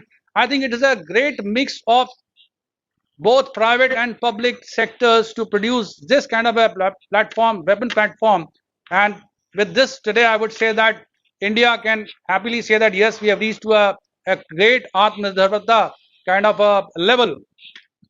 We have not only stopped with the ASW corporate program, but LCUs, which are out, actually having 8 ships construction program, and there also we have crossed 90% plus indigenous content. Now, what is important for us to note here is that this all has been a great efforts by all the stakeholders. I would not say that is only by the GRSC, also by Indian Navy and many other manufacturers in our country like L&T, like Bell, like BHEL, OFB, and so on, so many other manufacturers and the firms who have done a great job to ensure and support us to produce so many number of equipment, weapon and sensors. And today the Navy can say that Atmanirbhar Navy, where we have got so many platforms, more than 80+% of the platforms are indigenous make. So what we talk about truly that we have become a builder's navy. And with this complex platform getting built with the majority of the indigenous components, I think we are having a good case to move forward and go for the export of the warships. And I must say that you just highlighted the government policies, the government thrust and impetus that is being given as of today. It really gives me a great amount of confidence that yes, even the government is helping, supporting us. The policies of the government with regard to the having 101 items put into the export, which were imported earlier, have been put in negative list. That is, of course, aimed at supporting the indigenous industry to manufacture, do R&D, and produce the best of the technological equipment within the country. With that, the volume will get created, the capacities will get created, the development of more and more better designs will get done in this country.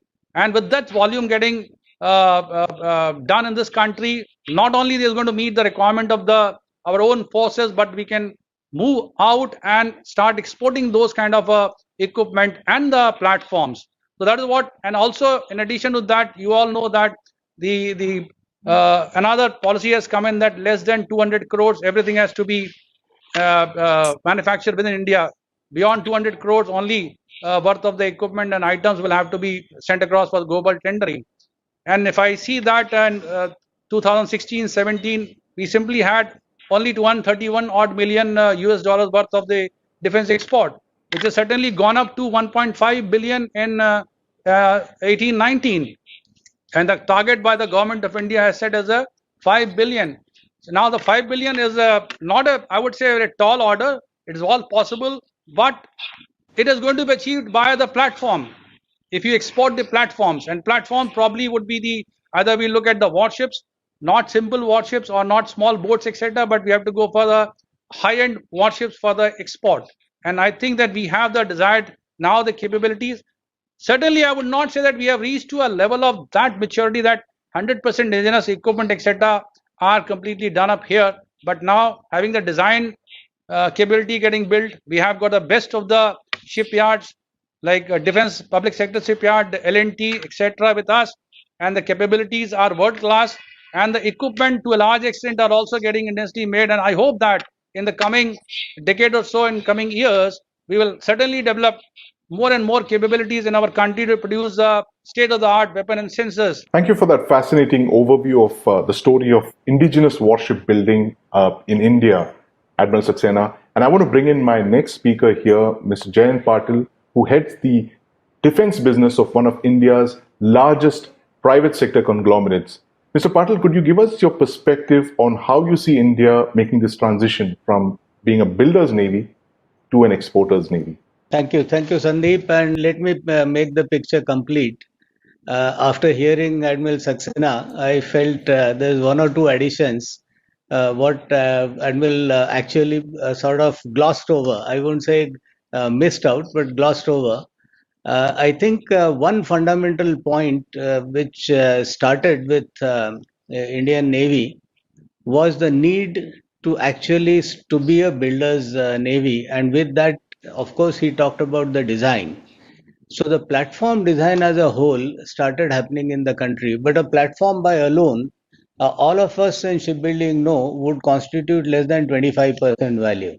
Where does the rest come out of? So that was the second aspect. What the Navy clearly decided as a part of a grand vision, that we will force, even if there's a foreign OEM, initially it's fine that I may want to import from him, but I will tell him, first ship I will import from you, but the rest of the class actually will have to be produced in the country. And I think that is an aspect which started making a huge difference. Some of our earlier ships actually had the entire weapon and sensor suite from one origin. And we realized that that's not something which is working for us. And then we wanted to do pick and choose what is the best available in the world. And I think that's one area where Indian Navy did amazingly well.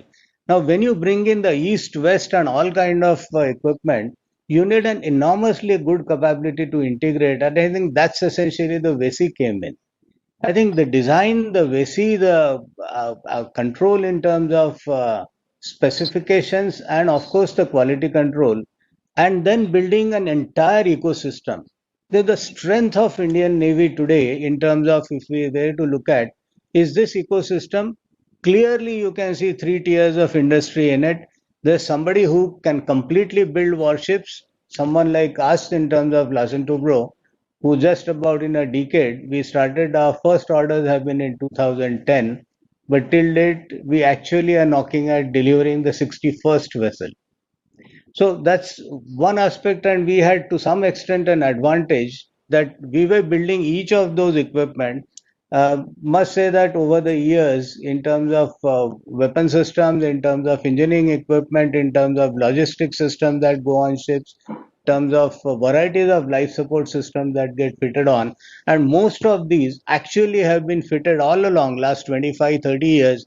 My relationship with GRAC and Mazgaon Dock actually go back little more than 3 decades. Now, this is where the ecosystem having been built, we are part of an absolute, I would say, the key element of that overall strategy to build a complete platforms. Now, having done that, for someone of like us who wanted to enter now a shipbuilding, and of course starting with the smaller and the auxiliary ship, which is absolutely right because you start there and gradually build up yourself to some stage. And towards that, we had an advantage that the technology had started moving, and with those technologies, we could design and build a shipyard with absolutely the cutting edge Industry 4.0 technologies, which made us one of those very efficient shipyards. Now, this efficiency, what we built, obviously has been exploited. Today, when we are talking of exports, the government of India not only wants to export a platform, but with some of those extremely, I would say, friendly countries, they wouldn't mind giving them the ability of what we learned in these 60 years to be supporting that country to say, you can build these platforms here, I'll provide you a design, and I'll provide you the manufacturing techniques and methodologies and the entire processes which will enable you to build those there. So it's essentially granting a major capability to some of those friendly nations. And that's exactly where we are now moving.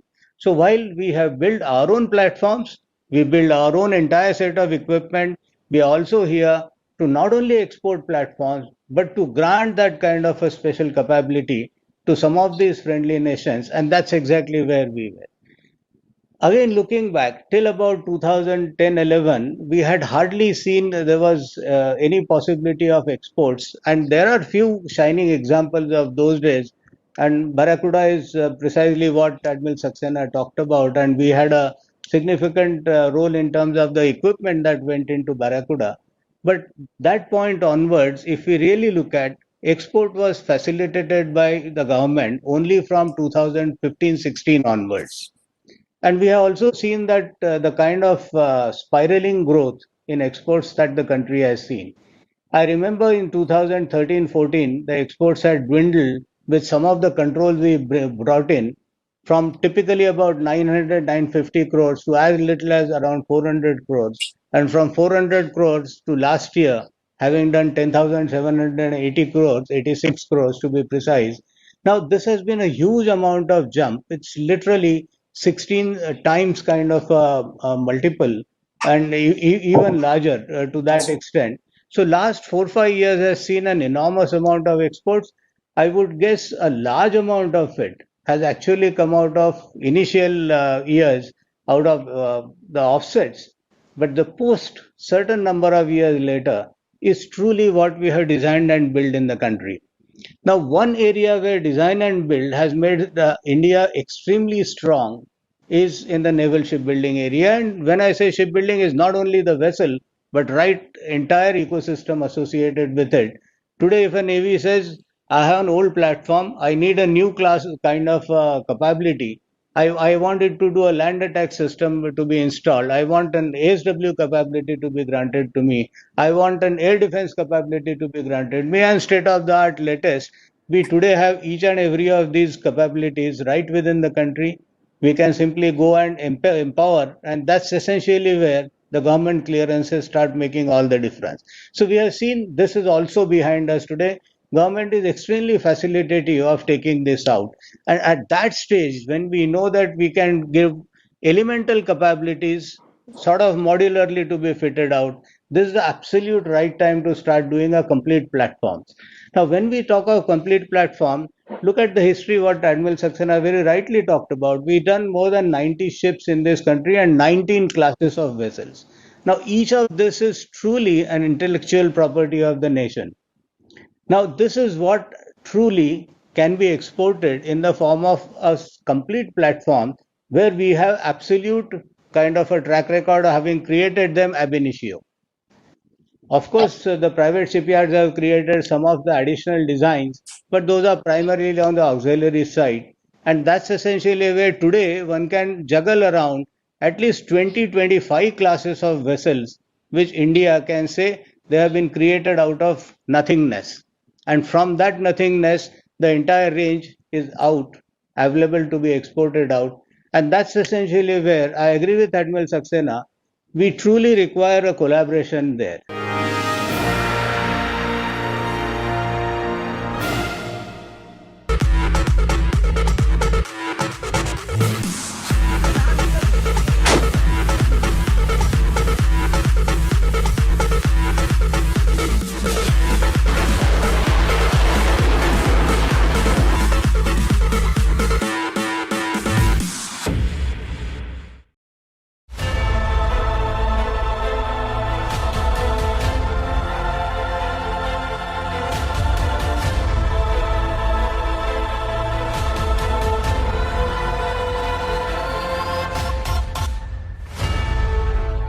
Solar, making India self-reliant in ammunition.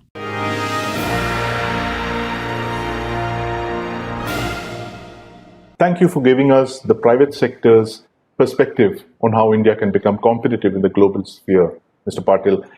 Cooperate and compete. Competition. That should be the motto going forward. I want to bring in Mr. Formoso, who's been listening to you very patiently. Mr. Formoso heads the India defense business of one of Europe's largest defense shipyards, Navantia. Now, Spain and Navantia's story is what we in India are trying to emulate. How Spain made the transition from being a builder's navy to an exporter's navy. And that's one of the reasons Mr. Formoso is here in India today to offer us technologies that Indian shipyards might not have.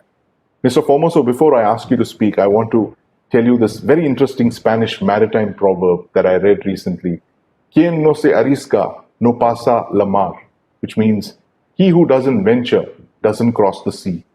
Could you tell us how Spain crossed the sea and became a defense exporter, a warship exporter? Thank you. Well, first of all, I would like to say that it's a pleasure for me and a privilege to share this event with all of you. Admiral Saxena, Mr. Patil, Mr. Runitan, thank you for inviting me. And it has been a pleasure listening to both of you. Well, our main message today is yes, the leap is possible. And this is not an opinion. we say this based on our own experience.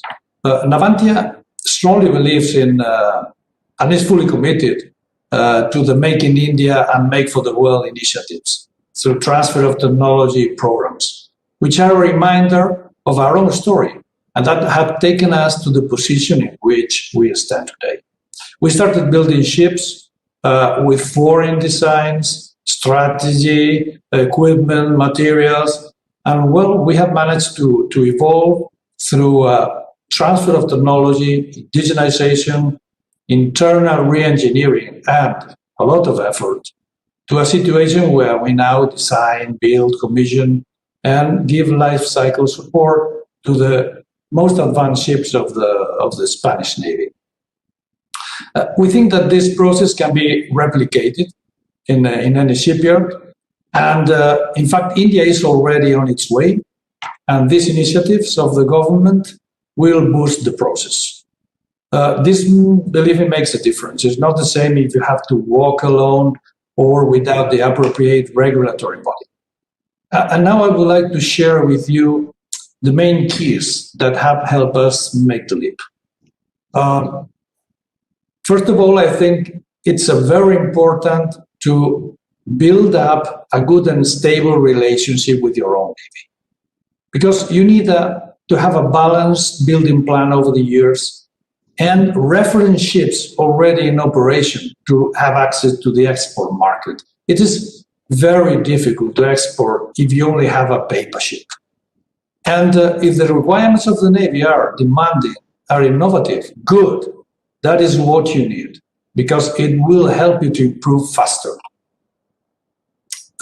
Before you can export, you need to become competitive in all aspects, in technology, price, quality, time to market, you name it. Good is not enough. You need to position yourself among the best ones globally, because you are going to encounter those best ones everywhere you go. So benchmarking is a very important key. You have to guess where you are in with respect to these best ones, to your competitors, to the ones you are going to encounter when you export. And you have to identify your strengths and your weaknesses and make a plan, which includes infrastructure, technology, skills, and processes.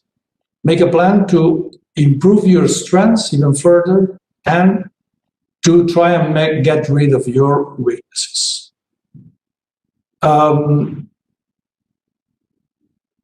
For example, many companies, the company has to act as one unity. Integration is very important. And we saw that many companies are vertical, very vertical. The departments, the silos have the power. And the horizontal view of the company is weak. We think that it's very important to find a balance between this vertical departmental view of the company and the horizontal view, the view of the project, of the product flowing through the processes. And of course, the integration is not only inside your company. You have to integrate also in your processes your suppliers and your customers. You need strong project teams with good leaders. This is very important. Of course, you will have to select a good technological partner. For example, Navantia, why not? We have a lot of experience in technology, in transfer of technology programs. And lately, we have developed successful programs in Australia, Turkey, and Saudi Arabia, developing local capabilities through collaboration with industries, associations, and academia. And I think the same approach is good for India. Well, be patient. Being patient is very important because this process takes time. more than a leap, this is a progressive change or a continuous improvement. It never ends. And if you are feeling comfortable with what you do, maybe you have stopped improving. So it's very important that you are a little dissatisfied with what you are doing all the time. It's very important to try and increase your technological self-reliance and the indigenization in every program, little by little. Let us talk about Toyota, for example. They started this continuous improvement right after the Second World War. And even today, they say they have a lot of things to improve, and they are successful exporters. And we also think that competition is good. If you have tough competitors, this is very good because it will help you grow. Protection is not so good. You have to be exposed to the market. Another important thing is specialization. You cannot be the best in everything you do. You have to concentrate in the kind of ships you are more confident with building. And if you want to have a broad catalog, you have to split the company in several divisions, or you must have several shipyards.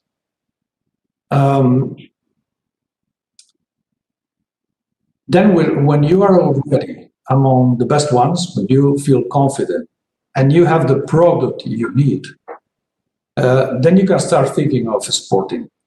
You will have to make a commercial plan, a global commercial plan, but it's very important to act local.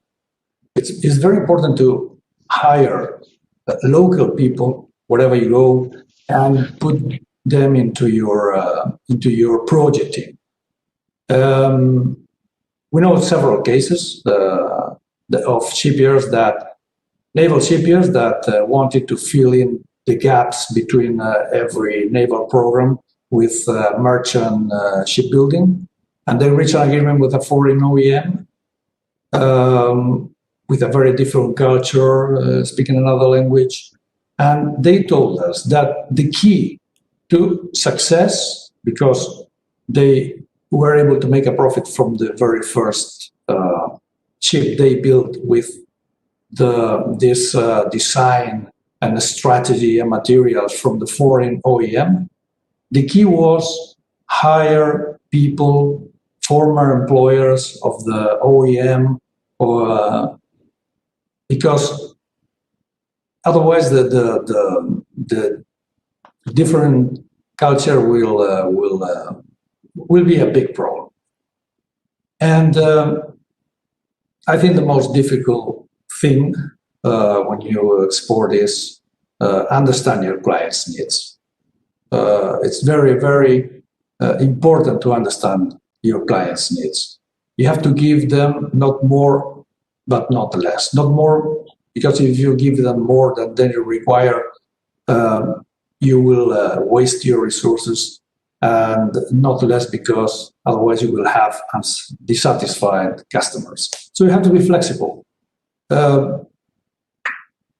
We know many shipyards that build fantastic ships, and they are cheap, very technological, but they're not flexible.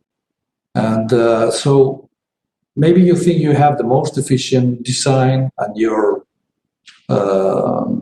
customer is going to ruin it, asking for some modifications, but you have to find a balance between that efficiency you think you have and your customer needs. Thank you, Admiral Saxena, Mr. Patil and Mr. Formoso, for that very engaging discussion.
Our final session is on the big challenge of the small arms sector. While we talk about the big stuff, the tanks, the fighter jets and warships, we frequently forget the small stuff, the modern assault rifles, weapon sights and machine guns that our soldiers on the ground so badly need. While India has a large capacity to manufacture small arms, the need for modern weapons has prompted the Indian Army to look abroad for its requirements. When will India become Atmanirbhar in small arms? Joining me to find out are Mr. Hari Mohan, former Chairman, Ordnance Factory Board, Lieutenant General Sanjay Kulkarni, former Director General Infantry, and Mr. Vivek Krishnan, CEO, Triple S Defence. Hello and welcome to this installment of the India Today Defence Conclave. Joining me on this panel today is a very distinguished group of speakers from all the stakeholders in the country relating to defence. I want the three of you to give us today an overview of the small arms sector in India as we move towards this huge path of indigenization and self-reliance and modernization. I want to start by calling on General Sanjay Kulkarni. General Kulkarni, welcome. Give us a perspective from the user's point of view on what you see the Indian small arms industry, what you need to live up to, what are the expectations from the Indian industry, and where you see our procurements headed over the next couple of years. Thank you, Sandeep.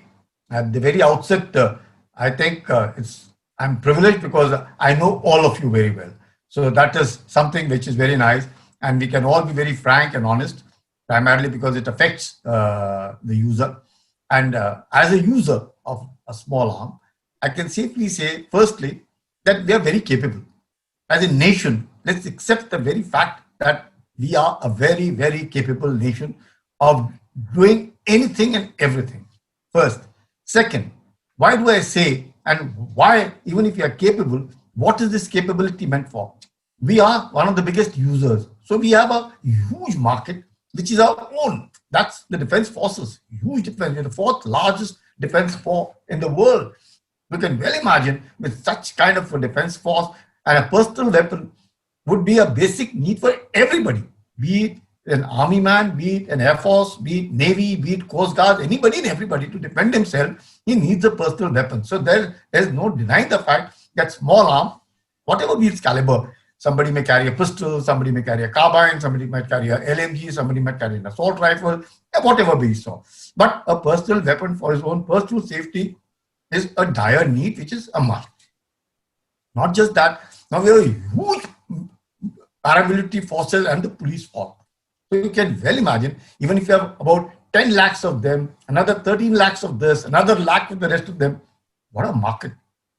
Imagine the market that we have in India of small arms. It's amazing. It's something that is unbelievable that anybody and everybody would love to have this kind of a market.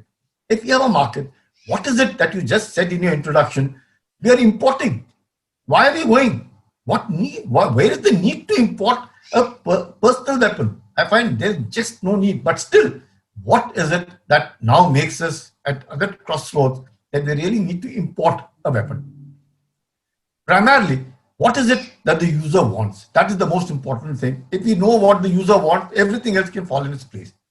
User wants a weapon, a caliber that he chooses. Whichever caliber. If he chooses that caliber, what is it that he's looking for a weapon? He wants accuracy. He wants reliability. He wants compactness. He wants to ensure easy maintainability. He wants to make sure that the weapon is easy to carry. If that be so, and of course, over a period of time, he is looking at a plus. Now, what is that plus that he looks for? If he can put some night sights along with it so that he can fire day in, day out. So even if he has the open sights, he can also fix in sights for what does he need that for? He needs a Picatinny rail along with it. Can he fire some not rocket grenades along with it? There's some attachment for the grenades if you couldn't fire upon. What else does he need? He wants a weapon with a range. He might have specified a range. It could be 500 meters, it could be 300 meters, it could be 200 meters. If he's looking for a sniper rifle, it could be another 2 kilometers or 1.5 kilometers, depending on the kind of role that he's doing and the kind of weapon that he looks at it. If that be so, where are we failing then? Why have of late, when from, I would say, we were supplying weapons right from Second World War till we have now, for the first time ever, imported weapons in 2020 or so, starting 2019 and 2020. And now what is it, this sudden transformation from where we were equipping our troops with our own indigenized weapon and we had to resort to importing a weapon? That is what is alarming.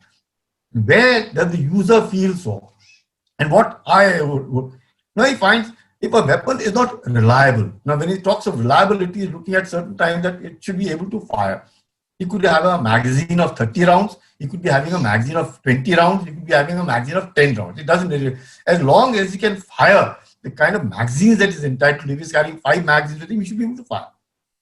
First shot, the moment he puts his finger onto the trigger, it should fire. And it should fire where he wants it to fire. And if it is not accurate, and if it just fires, it is of no use. If it is accurate, but if it doesn't hit the target or doesn't, the weapon is of no use. So therefore, ammunition also must be reliable. The weapon also must be reliable. It should be able to give to the user whatever task and role that is performing. He should feel happy and confident. That's the weapon that he had. The confidence is very, very important in any soldier, what he carries. If he is not very confident going in, now we found that over a period of time, we had a 7.62 mm SLR, before that a 303. After that, we transformed to an INSAS rifle. And after having so much, we found that roles changed a little bit in an asymmetric warfare and hybrid warfare. We found that we were into insurgency role, where the man wanted to fire to be able to kill the militant, whoever had fired at him. So now in an insurgency role, especially in India, how do you know that he's a militant? Only when he's fired on you. When you're fired upon, that you know that this chap is a militant. Otherwise, you're not firing on anybody. How would you know? You just don't fire at anybody. After all, human rights is a very important thing. We are a democracy. You don't just fire helter-skelter anywhere. Only when you're fired upon, you fire. And when you are fired upon, that means as it is, you're at disadvantages because you have been fired upon. Now the second round is your round to be fired upon, and you must fire.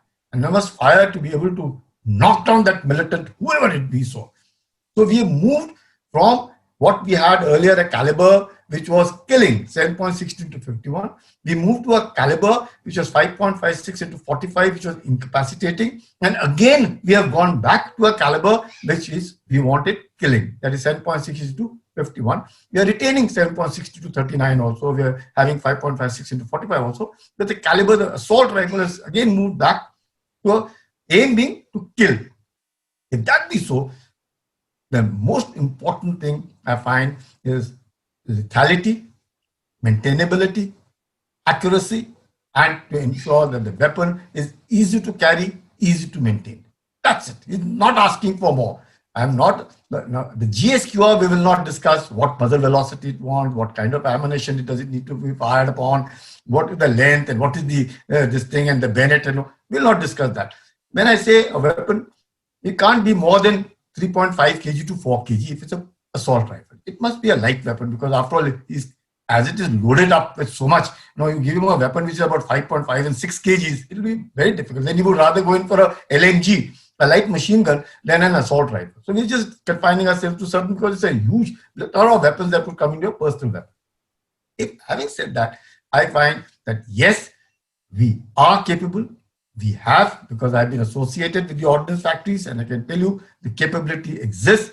That they are not able to do, well, we'll have first Mr. Harimohan to tell us as to what ails and what has gone wrong, whether is the user at fault, is it the manufacturer at fault, is it the DRDO or the ARD at fault, or is it the user who's very choosy, or is it, are we a little more complacent to be able to provide a weapon which is not meeting the user, this thing, or is it the ergonomically the weapon doesn't seem to look the way it should be looking, or we really not have the art of being able to compare ourselves with weapons of foreign origin. Because weapons of foreign origin, the moment it's placed on the table, you know that this weapon is of a foreign origin and this weapon is ours. Why should that be so? Is the metallurgy to be seen, or is it some modernization methods that we really need to relook, or is it the goalposts are changing so often that the manufacturer is not able to cope up with the user's fast mind, and the designer is not able to give the kind of weapon that the user is looking at in a short span of time, whatever be it so. Various factors that could come. Having said that, I would say just this much. User in India feels extremely happy and proud if he carries a weapon which is make in India. No denying the fact. He has never carried a weapon which is other than make in India. Let's be honest about it. He's always carried. What really changed, transformed, was the AK-47. When AK-47 got introduced, maybe with the weaponry available freely with all state actors and non-state actors and everybody and anybody, that AK-47, that was seen as a weapon which is reliable, trustworthy, and can be fired at whatever time with no repairs, minimum spare parts, easy to carry, easy to fire, and that is what it was, and could carry a single shot, burst, whatever you wanted it, and it was a weapon which every soldier wanted. Maybe, I'm just saying, maybe the introduction or the coming in of AK-47 actually changed the mind of a soldier, and he thought, why not have a weapon which is lighter to carry like this, be able to fire at ease, and very small spare parts, easy to maintain and easy to carry. So that is where the whole thing goes. So user is not very fussy. User is very happy if you can get a weapon which, press the trigger, the shot should be fired. Vivek, without much ado, I want to ask you this one question, that when will India see its Mausers, Heckler and Koch and AK-47 making companies? Sandeep, the very essence of Atmanirbhar Bharat generally seems to be about buying an Indian weapon, right? Now, where I tend to differ in respect is the substance and the form of it, right? Atmanirbhar Bharat to me is not just purely about buying an Indian weapon. It is about future-proofing the army. It is about ensuring that we're not just kind of limiting our focus to what the army needs right away, but also making sure that for the next 50 years, they don't have to go anywhere else, right? If the US advances, 10 paces ahead, we are able to match that as well. And that is likely to happen because the US, or for that matter, China, are at the same time, as we speak, working on the next generation of weapons, right? So an area which was really not as well developed in terms of technology is suddenly started getting a lot of that particular traction. So future-proofing is one. The second one, of course, is to be able to continuously deliver in terms of new,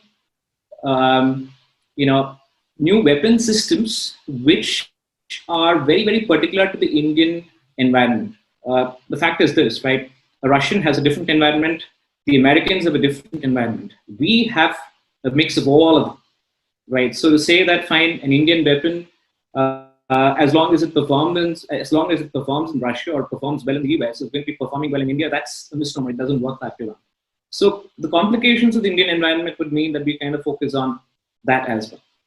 Third is that in spirit, yes, this is very, very important, and mark my words, it is equally important that the spirit of Atmanirbhar Bharat ensures that what we're doing at this point in time is going to result in more and more of our scientists and engineers being proud about the products that come out of India and ensure that they manufacture in country, as against trying to put forward future views that we should be buying out of Russia or the US or the European countries, right?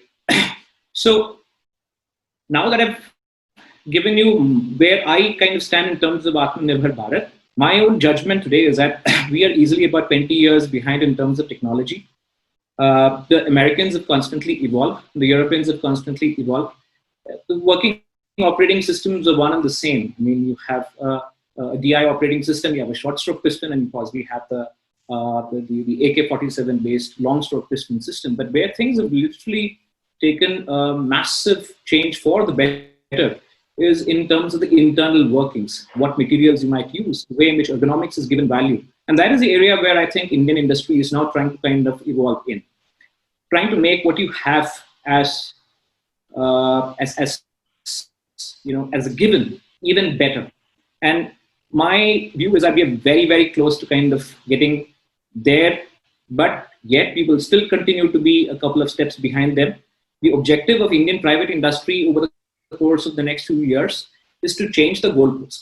And I'm being very candid here. The idea is not to say, let the army come across and tell us what they want, right? That's how things used to happen 20 years back. And I hope General Kulkarni kind of agrees with me as well. The future should be about the private sector basically going across and saying, look, this is what we can give you.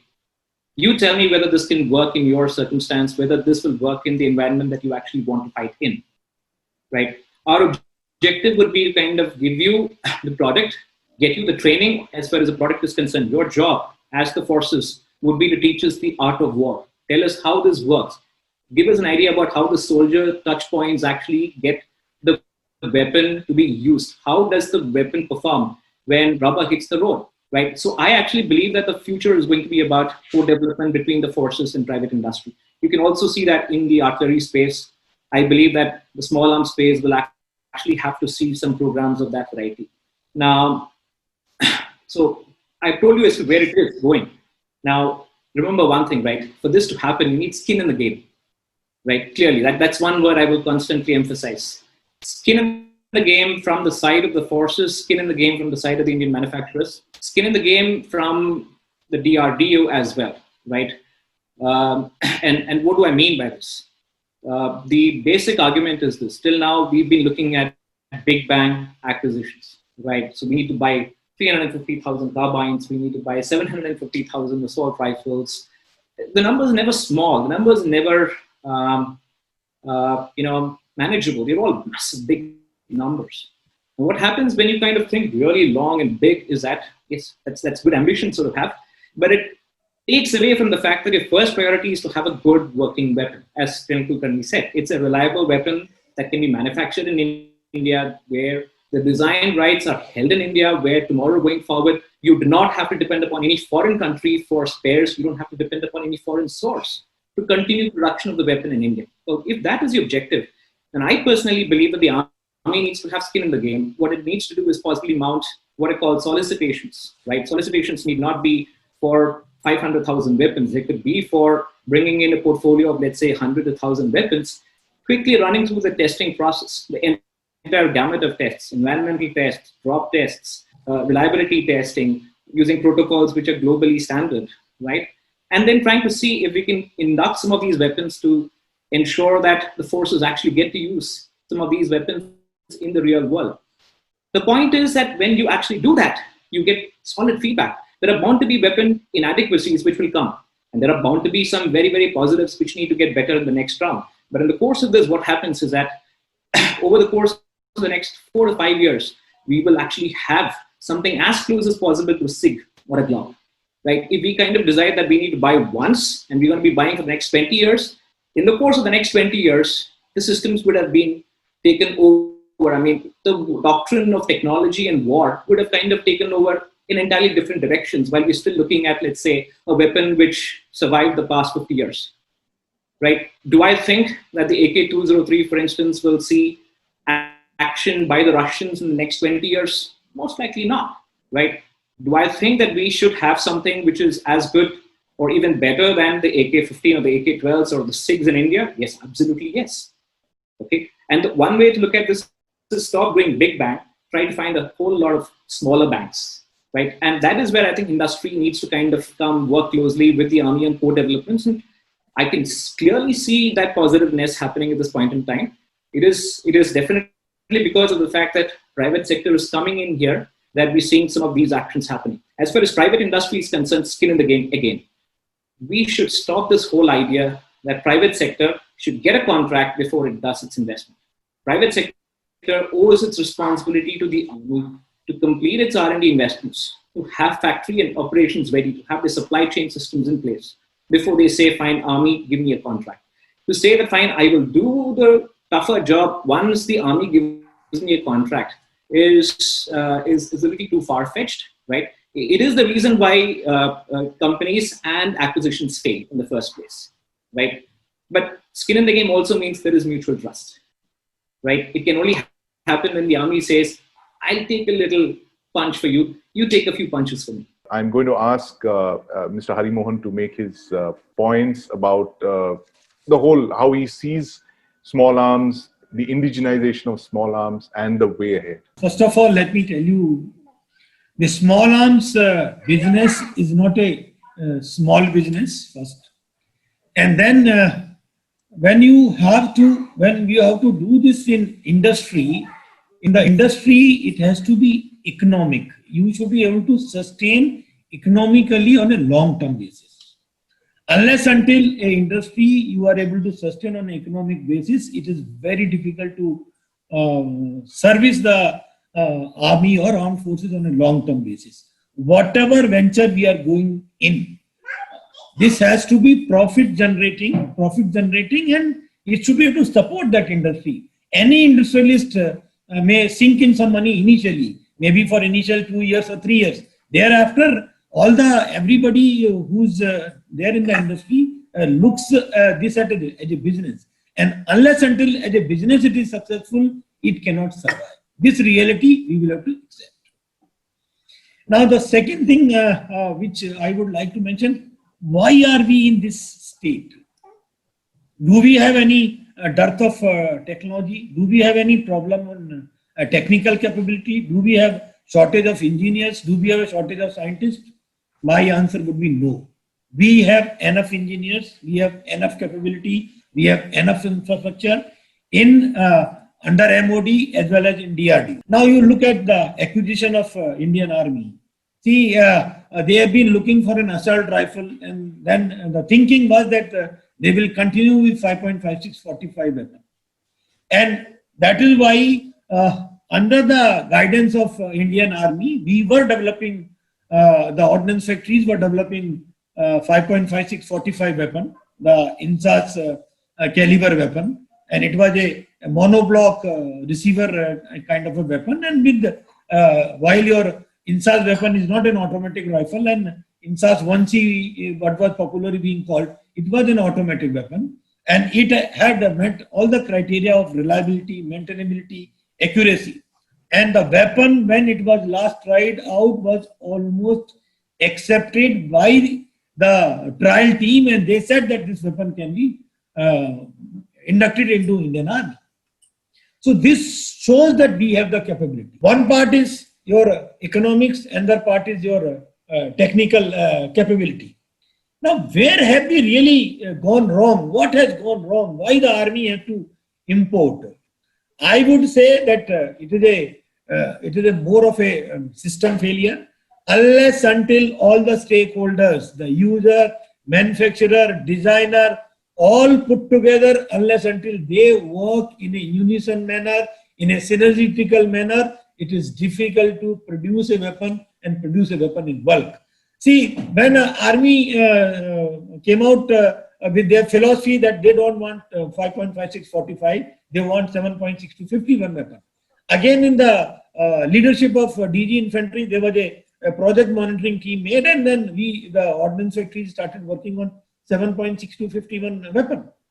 Within 6 months, they could come out with a prototype with meeting most of the GSQR requirements. And that weapon, by now, it has come into an excellent shape. That weapon has been tried out by the team of officers from MHA, and they have accepted that weapon. And Home Secretary has written to all the forces that this weapon you can consider, especially for long-range purposes. And that work is going on. Why I am saying all this, that there is a technical capability in the country. Now, this capability is not only in ordnance factories, it is in the ecosystem. Ordnance factories, when we are making this weapon, maybe 40 to 50% of the components, or you can say 40% or 50% of the share of the weapon making, they are outsourcing. Like many of the plastic parts we outsource, many of the springs we outsource, many components we outsource, the metal injection molding parts, which are one of the integral part of these weapons, that also we are dependent on private industry, our Indian industry, and our Indian industry is exporting the small arms parts, especially the metal injection molded parts. They are already being exported. So country has full-fledged technical capability to service any requirement of our armed forces. This is my belief. And if there is any gap, that gap can be filled up within 6 months or within 1 year. I do not know whether any technology which is not available in the country. The barrel making, cold swedging capability is available, and all kind of CNC machines are available either in public sector or in private sector. So there is nothing which we cannot make. I have been to the most modern plant of Russia, that is Izhbask, the Kalashnikov rifle plant, and I have spent almost 5 days in that plant, and I have gone from one corner to another corner. Let me share with you that whatever facilities they are having, there is nothing which we do not have or which we cannot acquire quickly. The Russians themselves, while talking on AK-03 subject, they have confirmed ample number of times that the weapons what Russians are making at Kalashnikov factory, everything is producible in this country. So then where have we gone wrong? I would say maybe a little absence of synergy. Users expect certain things from the producer expects something from the user, and we keep on expecting from each other, and the meeting grounds had not been many. My submission to the forum that we have no dearth of technical capability. We have to come out with a business model which can sustain in the long run, and there has to be a perfect synergy between the user and the producer and the designer. We can come out with a solution.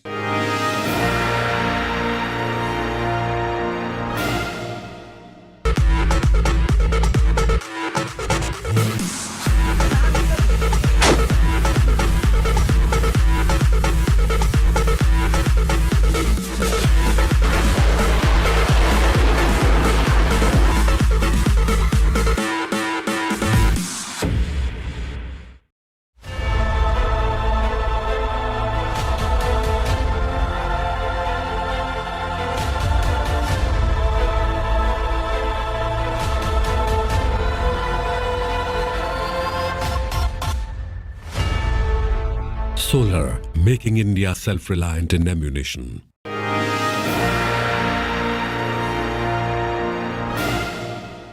Now, I want to ask General Kulkarni one question.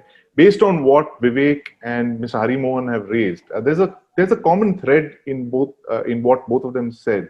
The fact is that the need for synergy between the users and the producers, and also the fact that this big bang approach of 500,000 weapons, or 300,000, 700,000 weapons should be replaced by a small bang approach, as Vivek said.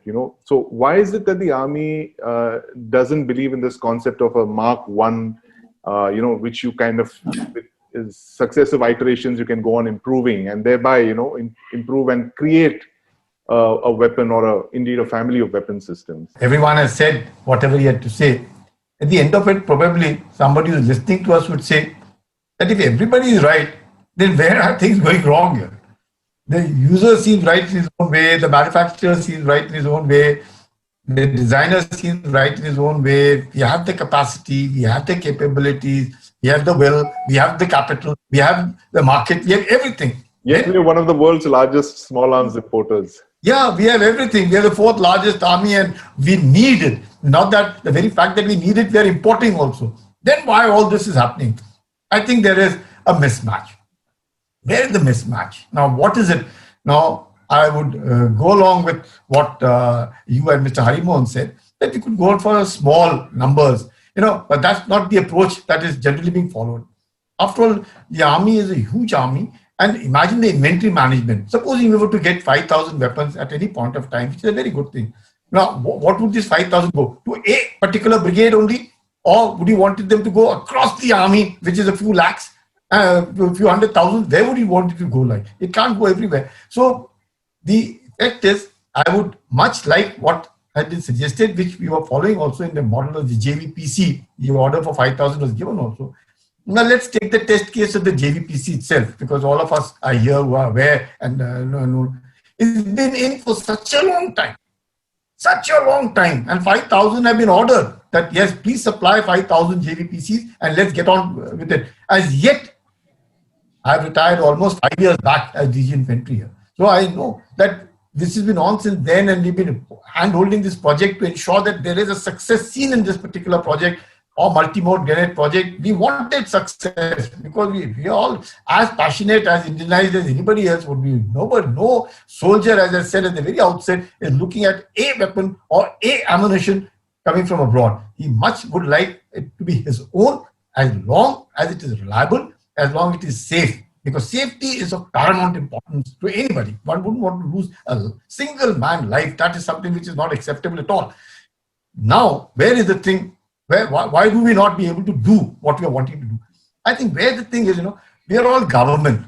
And when we are all government, this is a big problem that comes up with. Now, who is the person who's a manufacturer? Say in this case, let's take only the ordnance factory. We'll keep Vivek out of it as yet, because Vivek hasn't yet started, getting involved with us in such a manner now, with the indigenization coming in, with privatization being allowed to come in, and now you'll find models of Vivek also succeeding in collaboration, because they bring in the technology, they bring in the art, they bring in the business models also, and they would want to succeed with the kind of business model. So it's a win-win situation for all. And the user is the beneficiary because he gets the best. That is the way I look at it.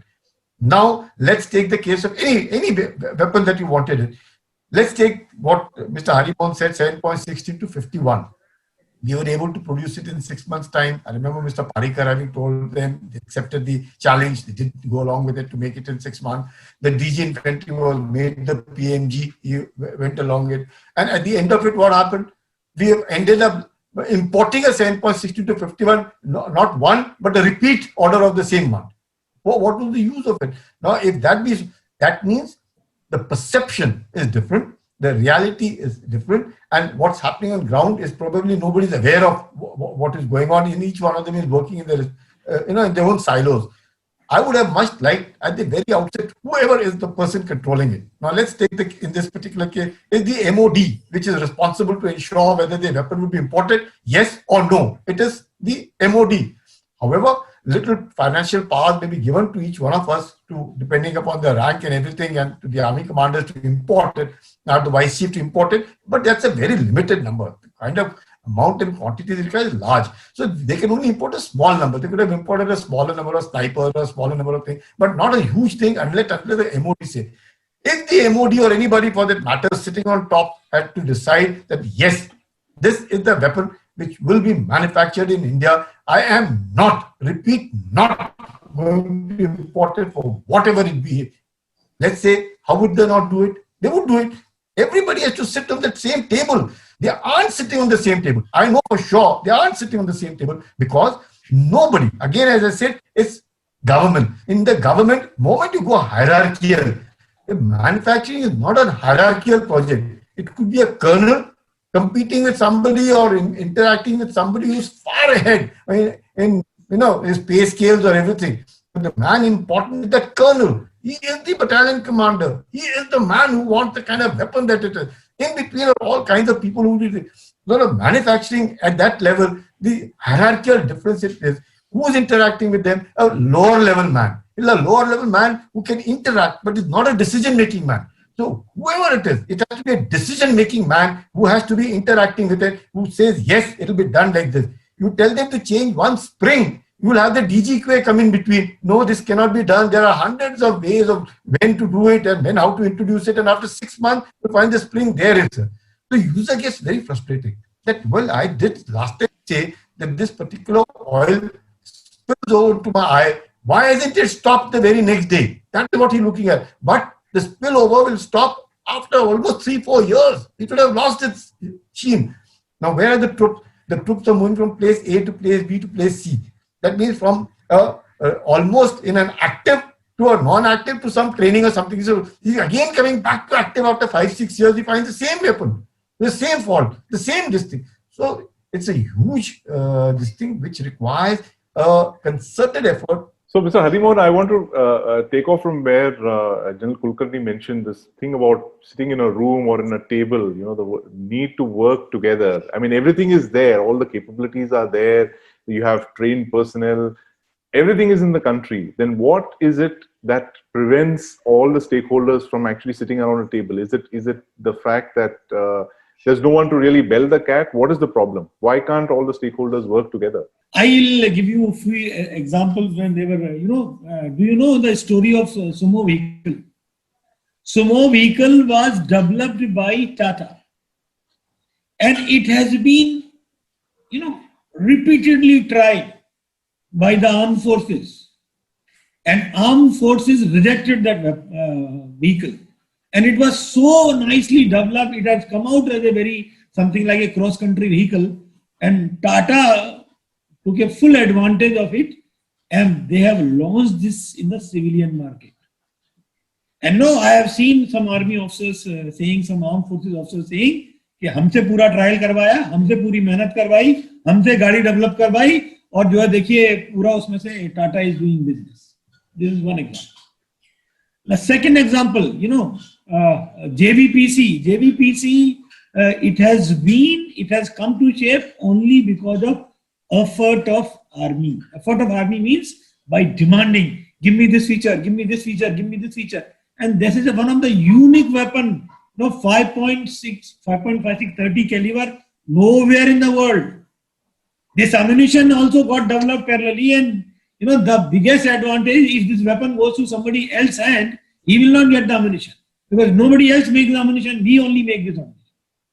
And again, the advantage is being taken by the Chhattisgarh police. Chhattisgarh police is very happy with this weapon. They were the first customer to take it. And whatever General Kulkarni was telling, police role is different, I know. But the police which is fighting with the Naxals, their role is not limited. Their role is maybe slightly less than the army, but they are also fighting. Now, coming back to the problem of system failure or management failure. Again, I'll give you one data. Why more than 70% of RFPs of army doesn't fructify? Army issues, you can take out the statistics. So many RFPs are issued, 5 firms, 10 firms have participated, and ultimately maybe 20 to 25% only fructify. And they also fructify how many? 5 years, 10 years, 15 years. There are cases which are there from 2009 onward, the cases are still on. 11 years. How do you expect any participant to hold the prices? So that is the scenario, and this is where we need to really have the correction. And I fully agree with the Kulkarni Sahab that we need to be together in a mission mode, and they have to be given a time-bound task.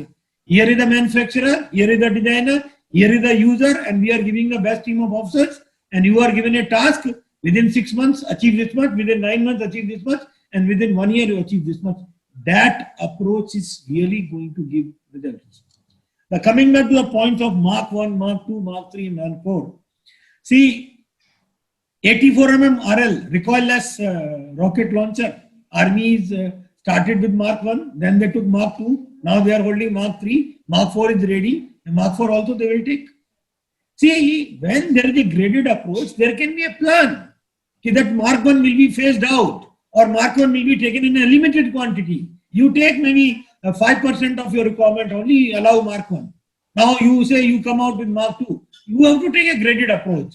See, if you want indigenously developed, which can support you throughout the life, you want the indigenous weapon, then you have to support the manufacturer or designer. If you want a perfect solution on day of induction, and then you want to live for 15, 20 years, that is also not right. See, there also you look for upgrades. Now, see, T-90, T-72 tanks, whatever are there with the Indian Army, when they are going for overall, they are getting upgraded. Whatever upgrades we could have realized during the life, those upgrades are getting added on the tanks. So similarly, See, you may not be able to source the spares from maybe from a foreign country, but then if the original manufacturer is in India, you can get the spares of Mark 1, you can get the spares of Mark 2. It is possible. See, now Bofors gun, you are having 400 guns. The Bofors spares you are not able to get from Bofors. The Bofors spares, ordnance factories are giving. Whatever items, there are certain components which are common to Dhanush. Those spares are being given by ordnance factories. So you have a big advantage if you have the manufacturer in the control of the country. And that advantage we should not forget, and that advantage we should encash.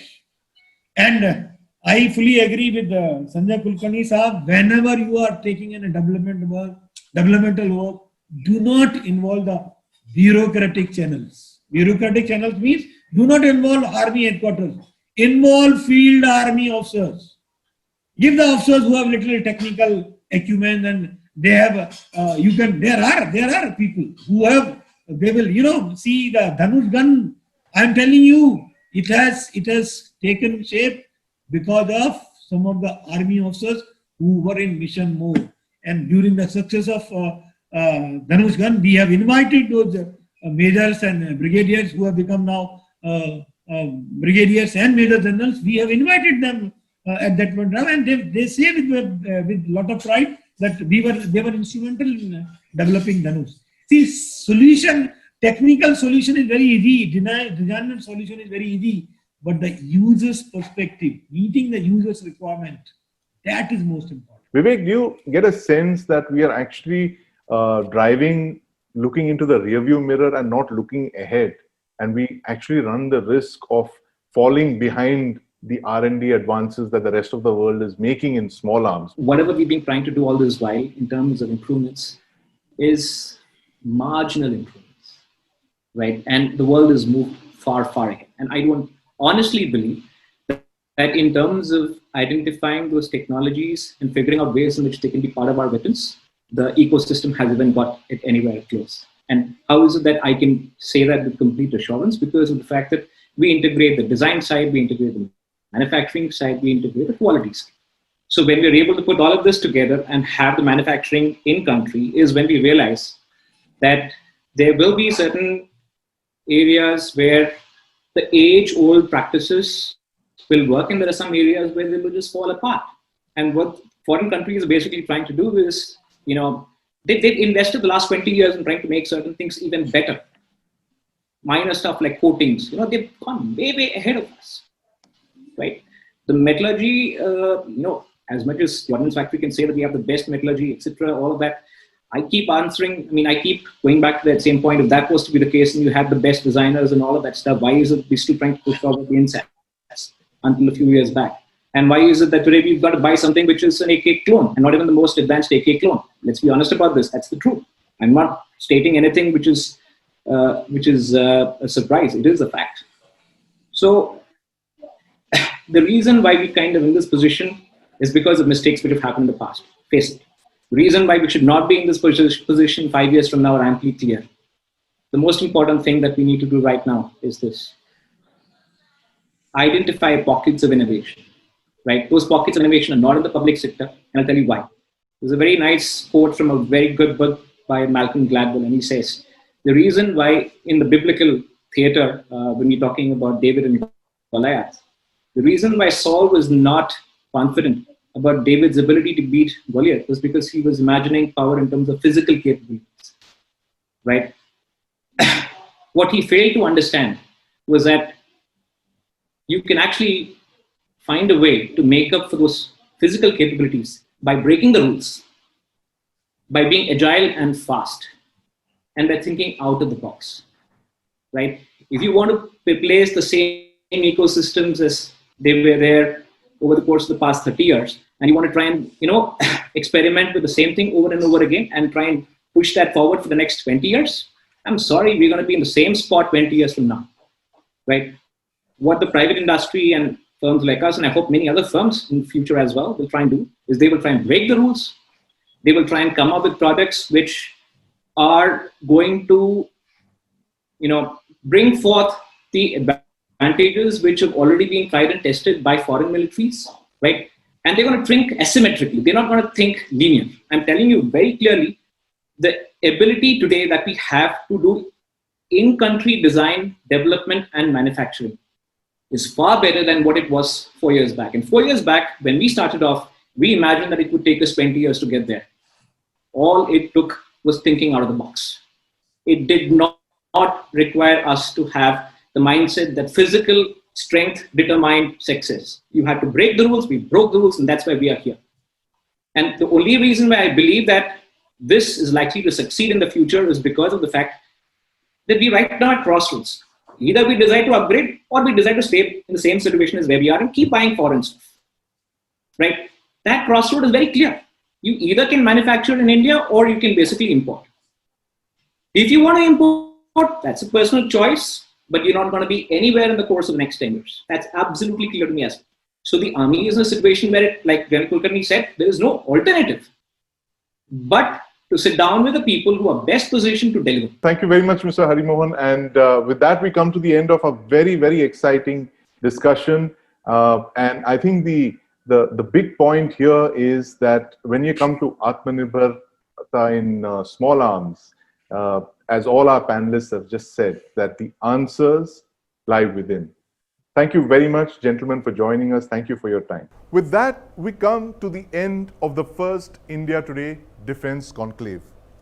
We would like to thank our presenting sponsor, Darwin Platform Group of Companies, and our associate sponsors, Navantia and Solar Group, for helping us organize this event. We hope these discussions were as enlightening for you as they were for us. Remember, national security is vital for our economic and social progress, and the India Today Defence Conclave will give you clarity on this very vital sector. Thanks for watching.